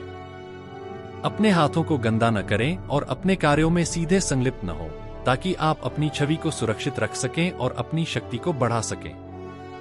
इससे आप अधिक प्रभावशाली और शक्तिशाली बन सकते हैं और अपने उद्देश्यों को आसानी से प्राप्त कर सकें।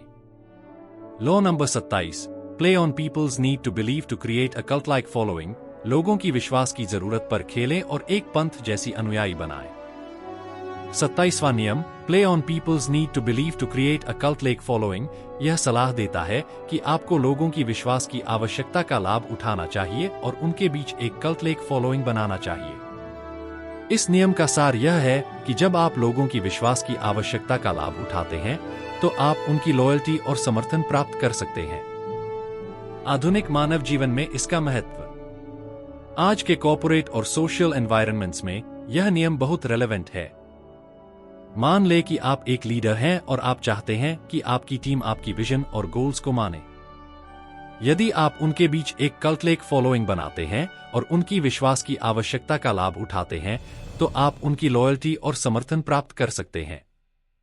उदाहरण के लिए, एक स्टार्टअप फाउंडर जो अपने टीम के बीच एक स्ट्रॉन्ग विजन और मिशन बनाता है और उनकी विश्वास की आवश्यकता का लाभ उठाता है, अपनी कंपनी की सफलता को बढ़ा सकता है। सामाजिक जीवन में भी लोगों की विश्वास की आवश्यकता का लाभ उठाना महत्वपूर्ण हो सकता है। उदाहरण के लिए, यदि आप अपने सोशल सर्कल में अपनी शक्ति और प्रभाव को बढ़ाना चाहते हैं, तो लोगों की विश्वास की आवश्यकता का लाभ उठाएं और उनके बीच एक कल्ट लाइक फॉलोइंग बनाएं। राहुल ने अपनी कंपनी में एक विशेष विचारधारा का प्रचार किया और लोगों को उस पर विश्वास दिलाया। इससे उसने एक पंथ जैसी अनुयायी बनाई और अपनी स्थिति मजबूत रखी। अगर उसने यह रणनीति नहीं अपनाई होती, तो शायद लोग उसकी कंपनी में इतना विश्वास नहीं करते। Play on people's need to believe to create a cult like following power dynamics को समझदारी से मैनेज करने की सलाह देता है। लोगों की विश्वास की आवश्यकता का लाभ उठाएं और उनके बीच एक कल्ट लाइक फॉलोइंग बनाएं, ताकि आप उनकी लॉयल्टी और समर्थन प्राप्त कर सकें। इससे आप अधिक प्रभावशाली और शक्तिशाली बन सकते हैं और अपने उद्देश्यों को आसानी से प्राप्त कर सकें। Law number 28, interaction with boldness, कार्य में साहस के साथ प्रवेश करें। 28वां नियम, इंटरैक्शन विद बोल्डनेस, यह सलाह देता है कि आपको बेखौफ होकर कार्य करना चाहिए। इस नियम का सार यह है कि जब आप अपने कार्यों में बोल्डनेस दिखाते हैं, तो आप दूसरों पर एक स्ट्रॉन्ग इंप्रेशन छोड़ सकते हैं और अपनी शक्ति को बढ़ा सकते हैं। मान लें कि आप एक प्रोजेक्ट मैनेजर हैं और आपके प्रोजेक्ट में कुछ रिस्क्स हैं। यदि आप अपने कार्यों में बोल्डनेस दिखाते हैं और उन रिस्क्स को कॉन्फिडेंटली हैंडल करते हैं, तो आप अपनी टीम का विश्वास और समर्थन प्राप्त कर सकते हैं। उदाहरण के लिए, एक बिजनेस लीडर जो बोल्ड डिसीजंस लेता है और अपनी कंपनी को नई डायरेक्शंस में ले जाता है, अपनी कंपनी की सफलता को बढ़ा सकता है। सामाजिक जीवन में भी बेखौफ रहना महत्वपूर्ण हो सकता है। उदाहरण के लिए, यदि आप किसी सामाजिक स्थिति में अपनी शक्ति और प्रभाव को बढ़ाना चाहते हैं, तो अपने कार्यों में बोल्डनेस दिखाएं और कॉन्फिडेंट होकर अपनी राय व्यक्त करें। समीरा ने अपने बिजनेस में एक नई रणनीति को साहस के साथ लागू किया। इससे उसकी टीम ने उसकी क्षमता और आत्मविश्वास को समझा और उसने सफलता प्राप्त की। अगर उसने डर के साथ कार्य किया होता तो शायद उसकी टीम उस पर विश्वास नहीं करती। Interaction with boldness power dynamics को समझदारी से मैनेज करने की सलाह देता है। बेखौफ होकर कार्य करें और अपने कार्यों में बोल्डनेस दिखाएं ताकि आप दूसरों पर एक स्ट्रॉन्ग इंप्रेशन छोड़ सकें और अपनी शक्ति को बढ़ा सकें। इससे आप अधिक प्रभावशाली और शक्तिशाली बन सकते हैं और अपने उद्देश्यों को आसानी से प्राप्त कर सकें। Law number 29, plan all the way to the end, अंत तक की योजना बनाएं। 29वां नियम, plan all the way to the end, यह सलाह देता है कि आपको सब कुछ अंत तक योजना बनानी चाहिए। इस नियम का सार यह है कि जब आप अपने कार्यों की पूरी योजना बनाते हैं तो आप किसी भी अनफोर्सीन ऑब्स्टेकल्स को अवॉइड कर सकते हैं और अपनी शक्ति को बढ़ा सकते हैं। मान लें कि आप एक बिजनेस ओनर हैं और आप अपनी कंपनी को एक्सपैंड करना चाहते हैं। यदि आप अपनी एक्सपेंशन की पूरी योजना बनाते हैं और सभी संभावित ऑब्स्टेकल्स को कंसिडर करते हैं तो आप अपनी कंपनी की सफलता को सुनिश्चित कर सकते हैं। उदाहरण के लिए, एक प्रोजेक्ट मैनेजर जो अपने प्रोजेक्ट की पूरी योजना बनाता है और सभी संभावित रिस्क्स और चैलेंजेस को कंसिडर करता है, अपने प्रोजेक्ट की सफलता को सुनिश्चित कर सकता है। सामाजिक जीवन में भी सब कुछ अंत तक योजना बनाना महत्वपूर्ण हो सकता है। उदाहरण के लिए, यदि आप किसी पर्सनल गोल को प्राप्त करना चाहते हैं तो अपनी पूरी योजना बनाएं और सभी संभावित ऑब्स्टेकल्स को कंसिडर करें। अमन ने अपने बिजनेस में एक महत्वपूर्ण प्रोजेक्ट की योजना अंत तक बनाई और सावधानीपूर्वक उसे लागू किया। इससे उसने बेहतरीन परिणाम हासिल किए और सफलता प्राप्त की। अगर उसने योजना नहीं बनाई होती तो शायद उसे यह सफलता नहीं मिलती। Plan all the way to the end power dynamics को समझदारी से मैनेज करने की सलाह देता है। सब कुछ अंत तक योजना बनाएं और अपने कार्यों की पूरी योजना बनाएं ताकि आप किसी भी अनफोर्सीन ऑब्स्टेकल्स को अवॉइड कर सकें और अपनी शक्ति को बढ़ा सकें। इससे आप अधिक प्रभावशाली और शक्तिशाली बन सकते हैं और अपने उद्देश्यों को आसानी से प्राप्त कर सकें। Law number 30, make your accomplishments seem effortless, अपने कार्यों को बिना किसी प्रयास के दिखाएं। 30वां नियम, make your accomplishments seem effortless, यह सलाह देता है कि आपको अपनी उपलब्धियों को भव्य रूप देना चाहिए और उन्हें आसानी से हासिल किया हुआ दिखाना चाहिए। इस नियम का सार यह है कि जब आप अपनी उपलब्धियों को एफर्टलेसली प्रेजेंट करते हैं तो आप दूसरों पर एक स्ट्रॉन्ग इंप्रेशन छोड़ सकते हैं और अपनी शक्ति को बढ़ा सकते हैं। सोचो कि आप एक प्रोफेशनल हैं और आपने किसी प्रोजेक्ट में सिग्निफिकेंट सक्सेस हासिल की है। यदि आप अपनी सफलता को एफर्टलेसली प्रेजेंट करते हैं तो आप अपने पीयर्स और सुपीरियर्स पर एक स्ट्रॉन्ग इंप्रेशन छोड़ सकते हैं और अपनी प्रोफेशनल रेप्यूटेशन को बढ़ा सकते हैं। उदाहरण के लिए, एक एंटरप्रेन्योर जो अपने बिजनेस अचीवमेंट्स को एफर्टलेसली प्रेजेंट करता है, अपने कस्टमर्स और इन्वेस्टर्स पर एक स्ट्रॉन्ग इंप्रेशन छोड़ सकता है और अपनी बिजनेस ग्रोथ को बढ़ा सकता है। सामाजिक जीवन में भी अपनी उपलब्धियों को भव्य रूप देना महत्वपूर्ण हो सकता है। उदाहरण के लिए, यदि आप किसी सामाजिक स्थिति में अपनी शक्ति और प्रभाव को बढ़ाना चाहते हैं तो अपनी उपलब्धियों को एफर्टलेसली प्रेजेंट करें। विक्रम ने अपने बिजनेस में बेहतरीन परिणाम हासिल किए और उन्हें बिना किसी प्रयास के दिखाया। इससे लोग उसकी क्षमता और प्रभाव को समझे और उससे प्रभावित हुए। अगर उसने अपने कार्यों को कठिनाई के साथ दिखाया होता तो शायद लोग उससे प्रभावित नहीं होते। Make your accomplishments seem effortless power dynamics को समझदारी से मैनेज करने की सलाह देता है। अपनी उपलब्धियों को भव्य रूप दें और उन्हें एफर्टलेसली प्रेजेंट करें ताकि आप दूसरों पर एक स्ट्रॉन्ग इंप्रेशन छोड़ सकें और अपनी शक्ति को बढ़ा सकें। इससे आप अधिक प्रभावशाली और शक्तिशाली बन सकते हैं और अपने उद्देश्यों को आसानी से प्राप्त कर सकें। Law number 31, control the options, get others to play with the cards you deal, विकल्पों को नियंत्रित करें, दूसरों को आपके द्वारा दिए गए विकल्पों के साथ खेलाएं। 31वां नियम, control the options, get others to play with the cards you deal, यह सलाह देता है कि आपको विकल्पों को नियंत्रित करना चाहिए और दूसरों को आपके द्वारा दिए गए विकल्पों के साथ खेलने के लिए प्रेरित करना चाहिए। इस नियम का सार यह है कि जब आप विकल्पों को नियंत्रित करते हैं तो आप दूसरों के निर्णयों और कार्यों को नियंत्रित कर सकते हैं और अपनी शक्ति को बढ़ा सकते हैं। मान कि आप एक मैनेजर हैं और आपको अपनी टीम के डिसीजंस को नियंत्रित करना है। यदि आप विकल्पों को नियंत्रित करते हैं और अपनी टीम को आपके द्वारा दिए गए विकल्पों के साथ खेलने के लिए प्रेरित करते हैं, तो आप उनकी डिसीजंस और एक्शंस को नियंत्रित कर सकते हैं। उदाहरण के लिए, एक बिजनेस लीडर जो अपने एम्प्लॉइज को स्पष्ट और सीमित विकल्प देता है, उनकी प्रोडक्टिविटी और परफॉर्मेंस को बढ़ा सकता है। सामाजिक जीवन में भी विकल्पों को नियंत्रित करना महत्वपूर्ण हो सकता है। उदाहरण के लिए, यदि आप किसी सामाजिक स्थिति में अपनी शक्ति और प्रभाव को बढ़ाना चाहते हैं, तो विकल्पों को नियंत्रित करें और दूसरों को आपके द्वारा दिए गए विकल्पों के साथ खेलने के लिए प्रेरित करें।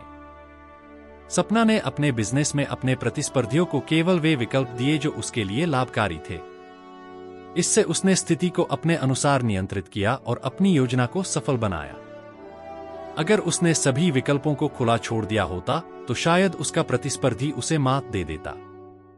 Control the options, get others to play with the cards you deal power dynamics को समझदारी से मैनेज करने की सलाह देता है। विकल्पों को नियंत्रित करें और दूसरों को आपके द्वारा दिए गए विकल्पों के साथ खेलने के लिए प्रेरित करें, ताकि आप उनकी डिसीजंस और एक्शंस को नियंत्रित कर सकें और अपनी शक्ति को बढ़ा सकें। इससे आप अधिक प्रभावशाली और शक्तिशाली बन सकते हैं और अपने उद्देश्यों को आसानी से प्राप्त कर सकें। Law number 32, play to people's fantasies, लोगों की कल्पनाओं के साथ खेलें। 32वां नियम, प्ले टू पीपल्स फैंटेसीज, यह सलाह देता है कि आपको लोगों की कल्पनाओं के साथ खेलना चाहिए और उनके ड्रीम्स और एस्पिरेशंस को समझना चाहिए। इस नियम का सार यह है कि जब आप लोगों की कल्पनाओं के साथ खेलते हैं, तो आप उनकी लॉयल्टी और समर्थन प्राप्त कर सकते हैं और अपनी शक्ति को बढ़ा सकते हैं। मान लें कि आप एक लीडर हैं और आप अपनी टीम की मोटिवेशन और परफॉर्मेंस को बढ़ाना चाहते हैं। यदि आप उनकी कल्पनाओं के साथ खेलते हैं और उनके ड्रीम्स और एस्पिरेशंस को समझते हैं, तो आप उनकी लॉयल्टी और समर्थन प्राप्त कर सकते हैं। उदाहरण के लिए, एक मार्केटिंग प्रोफेशनल जो अपने कस्टमर्स की कल्पनाओं के साथ खेलता है और उनके ड्रीम्स और एस्पिरेशंस को समझता है, अपनी कंपनी की सेल्स और कस्टमर लॉयल्टी को बढ़ा सकता है। सामाजिक जीवन में भी लोगों की कल्पनाओं के साथ खेलना महत्वपूर्ण हो सकता है। उदाहरण के लिए, यदि आप अपने सोशल सर्कल में अपनी शक्ति और प्रभाव को बढ़ाना चाहते हैं, तो लोगों की कल्पनाओं के साथ खेलें और उनके ड्रीम्स और एस्पिरेशंस को समझें। राहुल ने अपने ग्राहकों की कल्पनाओं के साथ खेलकर उन्हें वह दिया जो वे चाहते थे। इससे उसने अपनी कंपनी की सेल्स बढ़ाई और सफलता प्राप्त की। अगर उसने ग्राहकों की इच्छाओं को नहीं समझा होता, तो शायद उसे यह सफलता नहीं मिलती। Play to people's fantasies power dynamics को समझदारी से मैनेज करने की सलाह देता है। लोगों की कल्पनाओं के साथ खेलें और उनके ड्रीम्स और एस्पिरेशंस को समझें, ताकि आप उनकी लॉयल्टी और समर्थन प्राप्त कर सकें और अपनी शक्ति को बढ़ा सकें। इससे आप अधिक प्रभावशाली और शक्तिशाली बन सकते हैं और अपने उद्देश्यों को आसानी से प्राप्त कर सकें। राहुल ने अपने ग्राहकों की कल्पनाओं के साथ खेलकर उन्हें वह दिया जो वे चाहते थे। इससे उसने अपनी कंपनी की सेल्स बढ़ाई और सफलता प्राप्त की। अगर उसने ग्राहकों की इच्छाओं को नहीं समझा होता, तो शायद उसे यह सफलता नहीं मिलती। Law number 33, discover each man's thumbscrew, प्रत्येक व्यक्ति की कमजोरियों को खोजें। 33वां नियम, discover each man's thumbscrew, यह सलाह देता है कि आपको हर व्यक्ति की कमजोरी को खोजने और उसे अपने लाभ के लिए उपयोग करना चाहिए। इस नियम का सार यह है कि जब आप दूसरों की कमजोरियों को जानते हैं, तो आप उन्हें नियंत्रित कर सकते हैं और अपनी शक्ति को बढ़ा सकते हैं। सोचो कि आप एक मैनेजर हैं और आपको अपनी टीम के मेंबर्स को बेहतर तरीके से प्रबंधित करना है। यदि आप उनकी कमजोरियों को जानते हैं और उन्हें अपने लाभ के लिए उपयोग करते हैं, तो आप उनकी प्रोडक्टिविटी और परफॉर्मेंस को बढ़ा सकते हैं। उदाहरण के लिए, एक बिजनेस लीडर जो अपने एम्प्लॉइज की कमजोरियों को जानता है और उन्हें सुधारने के लिए काम करता है, अपनी कंपनी की सफलता को बढ़ा सकता है। सामाजिक जीवन में भी दूसरों की कमजोरियों को जानना महत्वपूर्ण हो सकता है। उदाहरण के लिए, यदि आप किसी सामाजिक स्थिति में अपनी शक्ति और प्रभाव को बढ़ाना चाहते हैं, तो दूसरों की कमजोरियों को जानें और उन्हें अपने लाभ के लिए उपयोग करें। विक्रम ने अपने विरोधियों की कमजोरियों को खोजा और उनका उपयोग अपनी योजना के लिए किया। इससे उसने अपनी योजना को सफल बनाया और सफलता प्राप्त की। अगर उसने यह कमजोरियां नहीं खोजी होती तो शायद वह अपनी योजना को सफल नहीं बना पाता। Discover each man's thumbscrew power dynamics को समझदारी से मैनेज करने की सलाह देता है। दूसरों की कमजोरियों को जानें और उन्हें अपने लाभ के लिए उपयोग करें ताकि आप उन्हें नियंत्रित कर सकें और अपनी शक्ति को बढ़ा सकें। इससे आप अधिक प्रभावशाली और शक्तिशाली बन सकते हैं और अपने उद्देश्यों को आसानी से प्राप्त कर सकें। Law number 34, be royal in your own fashion, act like a king to be treated like one. अपने तरीके से शाही बने, राजा की तरह व्यवहार करें ताकि राजा की तरह सम्मान मिले। 34वां नियम, be royal in your own fashion, act like a king to be treated like one. यह सलाह देता है कि आपको राजाओं की तरह कार्य करना चाहिए और अपनी खुद की शैली में रॉयल होना चाहिए। इस नियम का सार यह है कि जब आप राजाओं की तरह कार्य करते हैं तो लोग आपको उसी तरह से ट्रीट करेंगे और आपकी शक्ति को बढ़ा सकते हैं। मान लें कि आप एक प्रोफेशनल हैं और आप चाहते हैं कि लोग आपको रिस्पेक्ट और एडमायर करें। यदि आप राजाओं की तरह कार्य करते हैं और अपनी खुद की शैली में रॉयल होते हैं तो लोग आपको उसी तरह से ट्रीट करेंगे और आपकी प्रोफेशनल रेप्यूटेशन को बढ़ा सकते हैं। उदाहरण के लिए, एक एंटरप्रेन्योर जो अपने बिजनेस डीलिंग्स में रॉयल बिहेवियर दिखाता है अपने कस्टमर्स और इन्वेस्टर्स का रिस्पेक्ट और एडमिरेशन प्राप्त कर सकता है। सामाजिक जीवन में भी राजाओं की तरह कार्य करना महत्वपूर्ण हो सकता है। उदाहरण के लिए, यदि आप अपने सोशल सर्कल में अपनी शक्ति और प्रभाव को बढ़ाना चाहते हैं तो राजाओं की तरह कार्य करें और अपनी खुद की शैली में रॉयल हों। समीरा ने अपने बिजनेस में हमेशा राजा की तरह व्यवहार किया और लोगों ने उसे राजा की तरह सम्मान दिया। इससे उसने अपनी स्थिति को मजबूत किया और सफलता प्राप्त की। अगर उसने साधारण व्यवहार किया होता तो शायद लोग उसे इतना सम्मान नहीं देते। Be royal in your own fashion, act like a king to be treated like one power dynamics को समझदारी से मैनेज करने की सलाह देता है। राजाओं की तरह कार्य करें और अपनी खुद की शैली में रॉयल हों ताकि लोग आपको उसी तरह से ट्रीट करें और आपकी शक्ति को बढ़ा सकें। इससे आप अधिक प्रभावशाली और शक्तिशाली बन सकते हैं और अपने उद्देश्यों को आसानी से प्राप्त कर सकें। Law number 35, master the art of timing, समय की कला में महारत हासिल करें। 35वां नियम, master the art of timing, यह सलाह देता है कि आपको समय को सावधानीपूर्वक नियंत्रित करना चाहिए। इस नियम का सार यह है कि जब आप सही समय पर कार्य करते हैं तो आप अपनी शक्ति को बढ़ा सकते हैं और अपने उद्देश्यों को आसानी से प्राप्त कर सकते हैं। आज के कॉर्पोरेट और सोशल एनवायरनमेंट्स प्रासंगिक है। मान लें कि आप एक बिजनेस प्रोफेशनल हैं और आपको एक महत्वपूर्ण डिसीजन लेना है। यदि आप सही समय पर निर्णय लेते हैं तो आप अपनी प्रोफेशनल सक्सेस को बढ़ा सकते हैं। उदाहरण के लिए, एक इन्वेस्टर जो सही समय पर इन्वेस्टमेंट्स करता है अपनी फाइनेंशियल सक्सेस को बढ़ा सकता है। सामाजिक जीवन में भी समय को सावधानीपूर्वक नियंत्रित करना महत्वपूर्ण हो सकता है। उदाहरण के लिए, यदि आप किसी सामाजिक स्थिति में अपनी शक्ति और प्रभाव को बढ़ाना चाहते हैं तो सही समय पर कार्य करें और अपने उद्देश्यों को प्राप्त करें। अमन ने अपने बिजनेस में हमेशा सही समय पर सही कदम उठाए और बेहतरीन परिणाम हासिल किए। इससे उसने सफलता प्राप्त की। अगर उसने समय की कला में महारत हासिल नहीं की होती तो शायद उसे यह सफलता नहीं मिलती। Master the art of timing power dynamics को समझदारी से मैनेज करने की सलाह देता है। समय को सावधानीपूर्वक नियंत्रित करें और सही समय पर कार्य करें ताकि आप अपनी शक्ति को बढ़ा सकें और अपने उद्देश्यों को आसानी से प्राप्त कर सकें। इससे आप अधिक प्रभावशाली और शक्तिशाली बन सकते हैं और अपने उद्देश्यों को आसानी से प्राप्त कर सकें। Law number 36, disdain things you can not have, ignoring them is the best revenge. उन चीजों की अवमानना करें जो आप नहीं प्राप्त कर सकते, उन्हें नजरअंदाज करना सबसे अच्छा बदला है। 36वां नियम, disdain things you can not have, ignoring them is the best revenge, यह सलाह देता है कि आपको तुच्छ चीजों की उपेक्षा करनी चाहिए और उन पर ध्यान नहीं देना चाहिए। इस नियम का सार यह है कि जब आप तुच्छ चीजों की उपेक्षा करते हैं तो आप अपनी शक्ति को बनाए रख सकते हैं और अपने विरोधियों को कमजोर कर सकते हैं। मान लें कि आप एक प्रोफेशनल हैं और आपको कुछ तुच्छ चीजों से निपटना है। यदि आप उन चीजों की उपेक्षा करते हैं और उन पर ध्यान नहीं देते तो आप अपनी प्रोफेशनल फोकस को बनाए रख सकते हैं। उदाहरण के लिए, एक बिजनेस लीडर जो तुच्छ क्रिटिसिज्म्स की उपेक्षा करता है और अपनी गोल्स पर ध्यान केंद्रित करता है, अपनी कंपनी की सफलता को बढ़ा सकता है। सामाजिक जीवन में भी तुच्छ चीजों की उपेक्षा करना महत्वपूर्ण हो सकता है। उदाहरण के लिए, यदि आप किसी सामाजिक स्थिति में अपनी शक्ति और प्रभाव को बढ़ाना चाहते हैं, तो तुच्छ चीजों की उपेक्षा करें और अपने महत्वपूर्ण उद्देश्यों पर ध्यान केंद्रित करें। विक्रम ने उन चीजों की अवमानना की जो वह प्राप्त नहीं कर सकता था और उन्हें नजरअंदाज किया। इससे उसने अपनी स्थिति को मजबूत रखा और अपने विरोधियों को मात दी।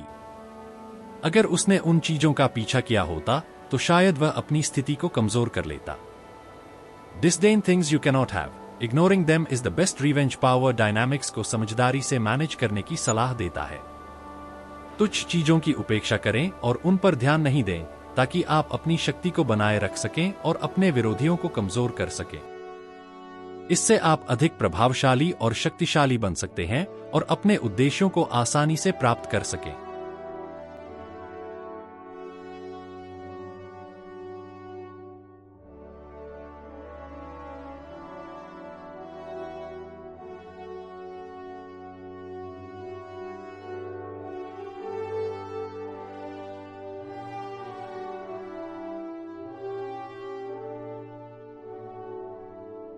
Law number 40, despise the free lunch, मुफ्त के लंच से नफरत करें।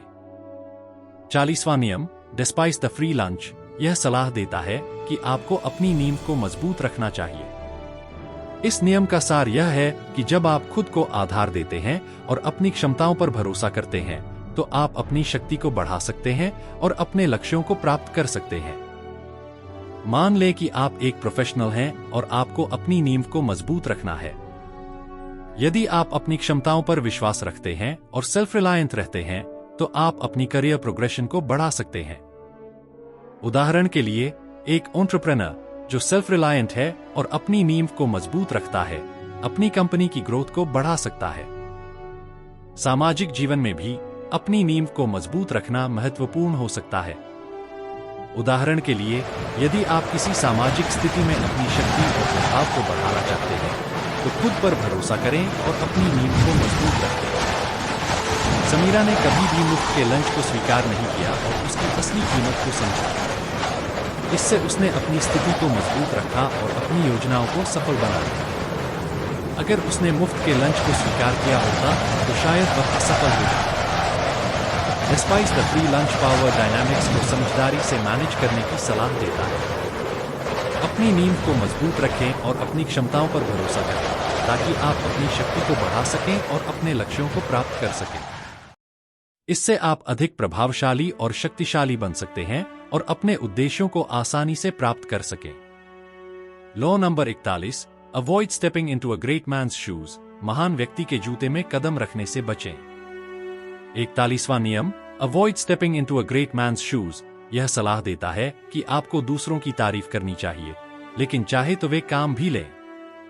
इस नियम का सार यह है कि जब आप दूसरों की प्रशंसा करते हैं और उनके विचारों का सम्मान करते हैं, तो आप उनकी समर्थना कर सकते हैं और अपनी शक्ति को बढ़ा सकते हैं। आज के कॉर्पोरेट और सोशल वर्ल्ड में यह नियम बहुत प्रासंगिक है। मान लें कि आप एक लीडर हैं और आपको अपनी टीम की समर्थना करनी है। यदि आप अपनी टीम मेंबर्स की प्रशंसा करते हैं और उनके विचारों का सम्मान करते हैं, तो आप उनका समर्थन प्राप्त कर सकते हैं और अपने ऑब्जेक्टिव्स को प्राप्त कर सकते हैं। उदाहरण के लिए, एक मैनेजर जो अपनी टीम मेंबर्स की प्रशंसा करता है और उनके विचारों का समर्थन करता है, अपनी टीम को एक कोहेसिव यूनिट बना सकता है। सामाजिक जीवन में भी दूसरों की तारीफ करना और उनके विचारों का सम्मान करना महत्वपूर्ण हो सकता है।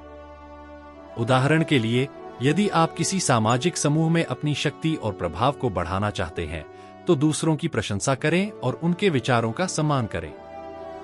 अमन ने हमेशा अपनी पहचान बनाई और महान व्यक्ति के जूते में कदम रखने से बचा। इससे उसने अपनी स्थिति को मजबूत किया और सफलता प्राप्त की। अगर उसने महान व्यक्ति के जूते में कदम रखा होता, तो शायद लोग उसे कमतर आंकते। Avoid stepping into a great man's shoes power dynamics को समझदारी से मैनेज करने की सलाह देता है। दूसरों की प्रशंसा करें और उनके विचारों का सम्मान करें, ताकि आप अपनी शक्ति को बढ़ा सकें और अपने ऑब्जेक्टिव्स को आसानी से प्राप्त कर सकें। इससे आप अधिक प्रभावशाली और शक्तिशाली बन सकते हैं और अपने उद्देश्यों को आसानी से प्राप्त कर सकें। Law number 42, strike the shepherd and the sheep will scatter. गडेरिये पर प्रहार करें और भेड़ें बिखर जाएंगी। 42वां नियम, strike the shepherd and the sheep will scatter, यह सलाह देता है कि आपको एकजुट रहना चाहिए, लेकिन अपनी अलग पहचान रखनी चाहिए। इस नियम का सार यह है कि जब आप एकत्र रहते हैं और एक टीम की भूमिका निभाते हैं, तो आप अपनी पहचान बनाए रख सकते हैं और अपनी शक्ति को बढ़ा सकते हैं। मान लें कि आप एक लीडर हैं और आपको अपने टीम को मोटिवेट करना है। यदि आप एक टीम के बीच यूनिटी बनाए रखते हैं और उनकी भूमिका निभाते हैं, तो आप अपनी पहचान को बढ़ा सकते हैं और अपने ऑब्जेक्टिव्स को प्राप्त कर सकते हैं। उदाहरण के लिए, एक मैनेजर जो अपने टीम के बीच यूनिटी बनाए रखता है और उनकी भूमिका निभाता है, अपनी टीम को एक कोहेसिव यूनिट बना सकता है और अपने ऑर्गेनाइजेशनल गोल्स को अचीव कर सकता है। सामाजिक जीवन में भी एकजुट रहना और अपनी अलग पहचान बनाए रखना महत्वपूर्ण हो सकता है। उदाहरण के लिए, यदि आप किसी समाज में अपने प्रभाव को बढ़ाना चाहते हैं, तो यूनिटी को प्रमोट करें और अपनी अलग पहचान बनाए रखें। विक्रम ने अपने विरोधियों के लीडर पर प्रहार किया और उसे कमजोर कर दिया। इससे उसके विरोधियों की टीम बिखर गई और उसने सफलता प्राप्त की। अगर उसने लीडर पर प्रहार नहीं किया होता, तो शायद विरोधियों की टीम मजबूत रहती। Strike the shepherd and the sheep will scatter power dynamics को समझदारी से मैनेज करने की सलाह देता है। एकजुट रहें और अपनी अलग पहचान बनाए रखें, ताकि आप अपनी शक्ति को बढ़ा सकें और अपने ऑब्जेक्टिव्स को आसानी से प्राप्त कर सकें। इससे आप अधिक प्रभावशाली और शक्तिशाली बन सकते हैं और अपने उद्देश्यों को आसानी से प्राप्त कर सकें। Law number 43, work on the hearts and minds of others. दूसरों के दिल और दिमाग पर काम करें। 43वां नियम, work on the hearts and minds of others, यह सलाह देता है कि आपको अपने विचारों को कार्रवाई में बदलना चाहिए। इस नियम का सार यह है कि जब आप अपने विचारों को प्रकट करते हैं और उन्हें कार्रवाई में बदलते हैं, तो आप अपनी प्रभावशाली और अपने ऑब्जेक्टिव्स को प्राप्त कर सकते हैं। आज के सोशल एनवायरनमेंट्स में यह नियम बहुत प्रासंगिक है। मान लें कि आप एक लीडर हैं और आपको अपने आइडियाज को इंप्लीमेंट करना है। यदि आप अपने आइडियाज को प्रभावशाली ढंग से कम्युनिकेट करते हैं और उन्हें कार्रवाई में बदलते हैं, तो आप अपने टीम को इंस्पायर कर सकते हैं और अपने ऑर्गेनाइजेशनल गोल्स को अचीव कर सकते हैं।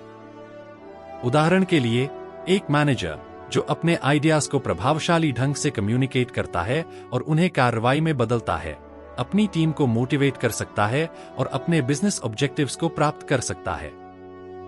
सामाजिक जीवन में भी अपने विचारों को कार्रवाई में बदलना महत्वपूर्ण हो सकता है। उदाहरण के लिए, यदि आप किसी सामाजिक मुद्दे पर कार्रवाई लेना चाहते हैं, तो अपने आइडियाज को लोगों के साथ शेयर करें और उन्हें प्रेरित करें। सपना ने हमेशा अपने सहकर्मियों के दिल और दिमाग पर काम किया और उन्हें अपने पक्ष में किया। इससे उसने अपनी योजनाओं को सफल बनाया और सफलता प्राप्त की। अगर उसने यह रणनीति नहीं अपनाई होती, तो शायद उसे यह समर्थन नहीं मिलता।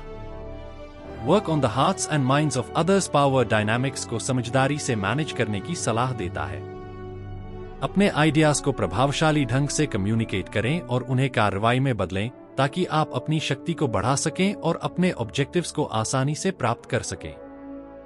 इससे आप अधिक प्रभावशाली और शक्तिशाली बन सकते हैं और अपने उद्देश्यों को आसानी से प्राप्त कर सकें। Law number 44, disappear when you don't need to be seen. Discretion और सीमाओं का पालन करें। 44वां नियम, disappear when you don't need to be seen, यह सलाह देता है कि आपको डिस्क्रेशन और सीमाओं का पालन करना चाहिए। इस नियम का सार यह है कि जब आप एक स्थिति में नहीं होते हैं और आपकी उपस्थिति जरूरी नहीं है, तो आप अपनी पहचान को सुरक्षित रख सकते हैं और अपनी शक्ति को बढ़ा सकते हैं। मान लें कि आप एक प्रोफेशनल हैं और आपको अपनी प्राइवेसी को मेंटेन करना है। यदि आप एक स्थिति में नहीं होते हैं और आपकी उपस्थिति जरूरी नहीं है, तो आप अपनी पहचान को सुरक्षित रख सकते हैं और अपने ऑब्जेक्टिव्स को प्राप्त कर सकते हैं। उदाहरण के लिए, एक बिजनेस लीडर जो अपनी प्राइवेसी को मेंटेन करता है और सीमाओं का पालन करता है, अपने बिजनेस स्ट्रैटेजीज को सुरक्षित रख सकता है और अपने कॉम्पिटिटर्स से आगे बढ़ सकता है। सामाजिक जीवन में भी डिस्क्रेशन और सीमाओं का पालन करना महत्वपूर्ण हो सकता है। उदाहरण के लिए, यदि आप किसी विशेष स्थिति में अपनी प्राइवेसी को मेंटेन करना चाहते हैं, तो आप डिस्क्रेशन का पालन करें और अपनी सीमाओं को बनाए रखें। Disappear when you don't need to be seen power dynamics को समझदारी से मैनेज करने की सलाह देता है। डिस्क्रेशन और सीमाओं का पालन करें ताकि आप अपनी शक्ति को बढ़ा सकें और अपने ऑब्जेक्टिव्स को आसानी से प्राप्त कर सकें। इससे आप अधिक प्रभावशाली और शक्तिशाली बन सकते हैं और अपने उद्देश्यों को आसानी से प्राप्त कर सकें। Law 45, preach the need for change but never reform too much at once. परिवर्तन की आवश्यकता का प्रचार करें, लेकिन एक साथ बहुत अधिक सुधार न करें। नियम number 45, preach the need for change but never reform too much at once, यह सलाह देता है कि आपको अपने साथी को अपने स्वार्थ का हिस्सा मानने के लिए प्रेरित करना चाहिए। इस नियम का सार यह है कि जब आप अपने आइडियाज को प्रकट करते हैं और अपने साथी को अपने स्वार्थ का हिस्सा मानने के लिए प्रेरित करते हैं, तो आप अपनी शक्ति को बढ़ा सकते हैं और अपने ऑब्जेक्टिव्स को प्राप्त कर सकते हैं। मान लें कि आप एक लीडर हैं और आपको अपने आइडियाज को इम्प्लीमेंट करना है। यदि आप अपने आइडियाज को प्रभावशाली ढंग से कम्युनिकेट करते हैं और अपने साथी को उनके स्वार्थ का हिस्सा मानने के लिए प्रेरित करते हैं, तो आप उन्हें मोटिवेट कर सकते हैं और अपने ऑर्गेनाइजेशनल गोल्स को अचीव कर सकते हैं। उदाहरण के लिए, एक मैनेजर जो अपने आइडियाज को प्रभावशाली ढंग से कम्युनिकेट करता है और अपने टीम को उनके स्वार्थ का हिस्सा मानने के लिए प्रेरित करता है, अपने टीम को एम्पावर कर सकता है और अपने ऑब्जेक्टिव्स को प्राप्त कर सकता है। सामाजिक जीवन में भी अपने आइडियाज को प्रभावशाली ढंग से कम्युनिकेट करें और अपने साथी को अपने स्वार्थ का हिस्सा मानने के लिए प्रेरित करें। उदाहरण के लिए, यदि आप किसी सामाजिक मुद्दे पर अपने आइडियाज को प्रस्तुत करना चाहते हैं, तो आप लोगों को उनके स्वार्थ का हिस्सा मानने के लिए प्रेरित करें। Preach the need for change but never reform too much at once power dynamics को समझदारी से मैनेज करने की सलाह देता है। अपने आइडियाज को प्रभावशाली ढंग से कम्युनिकेट करें और अपने साथी को अपने स्वार्थ का हिस्सा मानने के लिए प्रेरित करें, ताकि आप अपनी शक्ति को बढ़ा सकें और अपने ऑब्जेक्टिव्स को आसानी से प्राप्त कर सकें। इससे आप अधिक प्रभावशाली और शक्तिशाली बन सकते हैं और अपने उद्देश्यों को आसानी से प्राप्त कर सकें। Law number 46, never appear too perfect, कभी भी बहुत परफेक्ट न लगे। नियम number 45, never appear too perfect, यह सलाह देता है कि आपको कभी भी अपनी शक्ति को खुद बनाए नहीं दिखाना चाहिए। इस नियम का सार यह है कि जब भी आप अपनी कैपेबिलिटीज या स्ट्रेंथ्स को प्रकट करते हैं, तो आपको ध्यान देना चाहिए कि आप उन्हें इस प्रकार से प्रेजेंट करें जो लोग आपको इंटिमिडेटिंग न माने और आपकी शक्ति को हैंडल करने में सक्षम हो। आज के कॉम्पिटिटिव एनवायरनमेंट्स में यह नियम बहुत महत्वपूर्ण है। जब आप अपनी स्किल्स या अचीवमेंट्स को दिखाते हैं, तो आपको ध्यान देना चाहिए कि आप उन्हें इस प्रकार से प्रेजेंट करें जिससे दूसरे लोग इंटिमिडेटेड न हो और आपकी क्रेडिबिलिटी पर कोई नकारात्मक प्रभाव न पड़े। उदाहरण के लिए, एक प्रोफेशनल जो अपने अकॉम्प्लिशमेंट्स को बाहर लाते हैं, वे इसे इस प्रकार से करते हैं जिससे उनकी क्रेडिबिलिटी और विश्वसनीयता में कोई कमी न हो। वे अपनी स्ट्रेंथ्स को एक बैलेंस तरीके से प्रेजेंट करते हैं ताकि वे अपने ऑब्जेक्टिव्स को अचीव कर सकें और उनकी शक्ति को बढ़ा सकें। सामाजिक जीवन में भी जब भी आप अपनी कैपेबिलिटीज को दिखाते हैं, तो आपको इस बात का ध्यान रखना चाहिए कि आप दूसरों को आत्मसम्मान प्राप्त करने में मदद करें। विक्रम ने हमेशा अपनी कमजोरियों को जाहिर किया और बहुत परफेक्ट नहीं लगा। इससे लोग उससे जुड़े और उसका समर्थन किया। अगर उसने खुद को बहुत परफेक्ट दिखाया होता, तो शायद लोग उससे जलते। Never appear too perfect power dynamics को समझदारी से मैनेज करने की सलाह देता है। अपनी कैपेबिलिटीज और स्ट्रेंथ्स को इस प्रकार से प्रेजेंट करें जिससे दूसरे लोगों को इंटिमिडेशन न हो और आप अपने ऑब्जेक्टिव्स को सफलतापूर्वक अचीव कर सकें। इससे आप अपनी क्रेडिबिलिटी और इन्फ्लुएंस को बढ़ा सकते हैं और अपने उद्देश्यों को प्राप्त कर सकते हैं। Law number 47, do not go past the mark you aimed for in victory, learn when to stop. जिस लक्ष्य को आपने साधा है, उससे आगे न बढ़े, विजय में कब रुकना है, यह सीखें। नियम 47, do not go past the mark you aimed for in victory, learn when to stop, यह सलाह देता है कि आपको अपने ऑब्जेक्टिव्स को प्राप्त करने के बाद उसकी सीमा में रहना चाहिए। इस नियम का सार यह है कि जब भी आपको कोई सफलता मिलती है तो आपको समझना चाहिए कि आपको उसकी सीमा में रहना चाहिए और अपनी शक्ति को हैंडल करने में सक्षम रहना चाहिए। जब आपको कोई सक्सेस मिलती है तो आपको समझना चाहिए कि आपको उस सक्सेस की सीमा में रहना है और अपनी कैपेबिलिटीज को मैनेज करने में सक्षम रहना है। उदाहरण के लिए, एक लीडर जो अपने गोल्स को अचीव करता है वे इसे इस प्रकार से करते हैं जिससे वे अपनी सक्सेस की सीमा में रहते हैं और अपनी रिस्पॉन्सिबिलिटीज को मैनेज करते हैं। वे अपनी कैपेबिलिटीज को बेहतर ढंग से लेवरेज करते हैं और अपने टीम को मोटिवेट करते हैं ताकि वे अपने ऑब्जेक्टिव्स को प्राप्त कर सकें। सामाजिक जीवन में भी जब भी आपको सक्सेस मिलती है तो आपको उस सक्सेस की सीमा में रहना चाहिए और अपनी कैपेबिलिटीज को मैनेज करने में सक्षम रहना चाहिए। राहुल ने अपने बिजनेस में जिस लक्ष्य को साधा था उससे आगे नहीं बढ़ा और विजय में कब रुकना है यह सीखा। इससे उसने अपनी स्थिति को सुरक्षित रखा और सफलता प्राप्त की। अगर उसने लक्ष्य से आगे बढ़ने की कोशिश की होती तो शायद वह असफल हो जाता। Do not go past the mark you aimed for in victory, learn when to stop. Power dynamics को समझदारी से मैनेज करने की सलाह देता है। अपने ऑब्जेक्टिव्स को प्राप्त करने के बाद उसकी सीमा में रहें और अपनी कैपेबिलिटीज को मैनेज करें ताकि आप अपनी सक्सेस को सफलतापूर्वक मैनेज कर सकें और अपने ऑब्जेक्टिव्स को प्राप्त कर सकें। इससे आप अपनी क्रेडिबिलिटी और इन्फ्लुएंस को बढ़ा सकते हैं और अपने उद्देश्यों को प्राप्त कर सकते हैं। लॉ नंबर 48, अज्यूम फॉर्मलेसनेस, निर्गुणता धारण करें। 48वां और अंतिम नियम, अज्यूम फॉर्मलेसनेस, यह सलाह देता है कि आपको निर्गुणता धारण करनी चाहिए। इस नियम का सार यह है कि अपनी योजना को लचीला और अनुकूलनीय बनाएं और खुद को किसी विशेष रूप या आकार में सीमित न करें। ऐसा करने से आप आसानी से बदलती परिस्थितियों के साथ खुद को ढाल सकते हैं और अधिक प्रभावी तरीके से अपने लक्ष्यों को प्राप्त कर सकते हैं। आज के तेजी से बदलते वातावरण में यह नियम बहुत प्रासंगिक है। चाहे वह कॉरपोरेट जगत हो, राजनीति हो या व्यक्तिगत जीवन, बदलाव का सामना करना एक सामान्य घटना है। जो लोग इस परिवर्तन के साथ अपने आप को ढाल सकते हैं वे। तो दोस्तों, यह थे द 48 लॉज ऑफ पावर के 48 महत्वपूर्ण कानून जिन्हें समझकर हम अपनी शक्ति को बढ़ा सकते हैं और अपने जीवन को सफल बना सकते हैं। हमें उम्मीद है कि इन कानूनों से आपने बहुत कुछ सीखा होगा और आप इन्हें अपने जीवन में लागू कर पाएंगे। इन सिद्धांतों को जानकर और समझकर आप अपने जीवन में नई ऊंचाइयों को छू सकते हैं और हर चुनौती का सामना कर सकते हैं। अगर आपको यह वीडियो पसंद आया हो तो कृपया इसे लाइक करें। यह आपके एक लाइक से हमें प्रेरणा मिलती है और हम और भी बेहतर कंटेंट बना पाते हैं। अपने दोस्तों और परिवार के साथ इस वीडियो को जरूर शेयर करें ताकि वे भी इस अमूल्य ज्ञान से लाभान्वित हो सकें।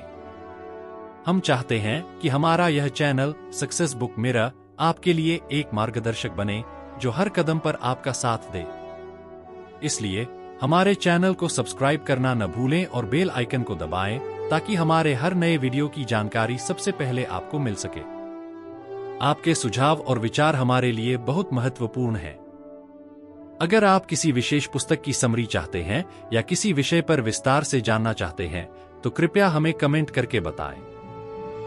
हम आपके सुझावों का स्वागत करते हैं और आपके लिए और भी प्रेरणादायक और ज्ञानवर्धक सामग्री लाते रहेंगे। आपके साथ इस यात्रा को साझा करना हमारे लिए सम्मान की बात है। धन्यवाद कि आप हमारे साथ हैं। आइए मिलकर सफलता की इस यात्रा को और भी सुंदर बनाएं। धन्यवाद।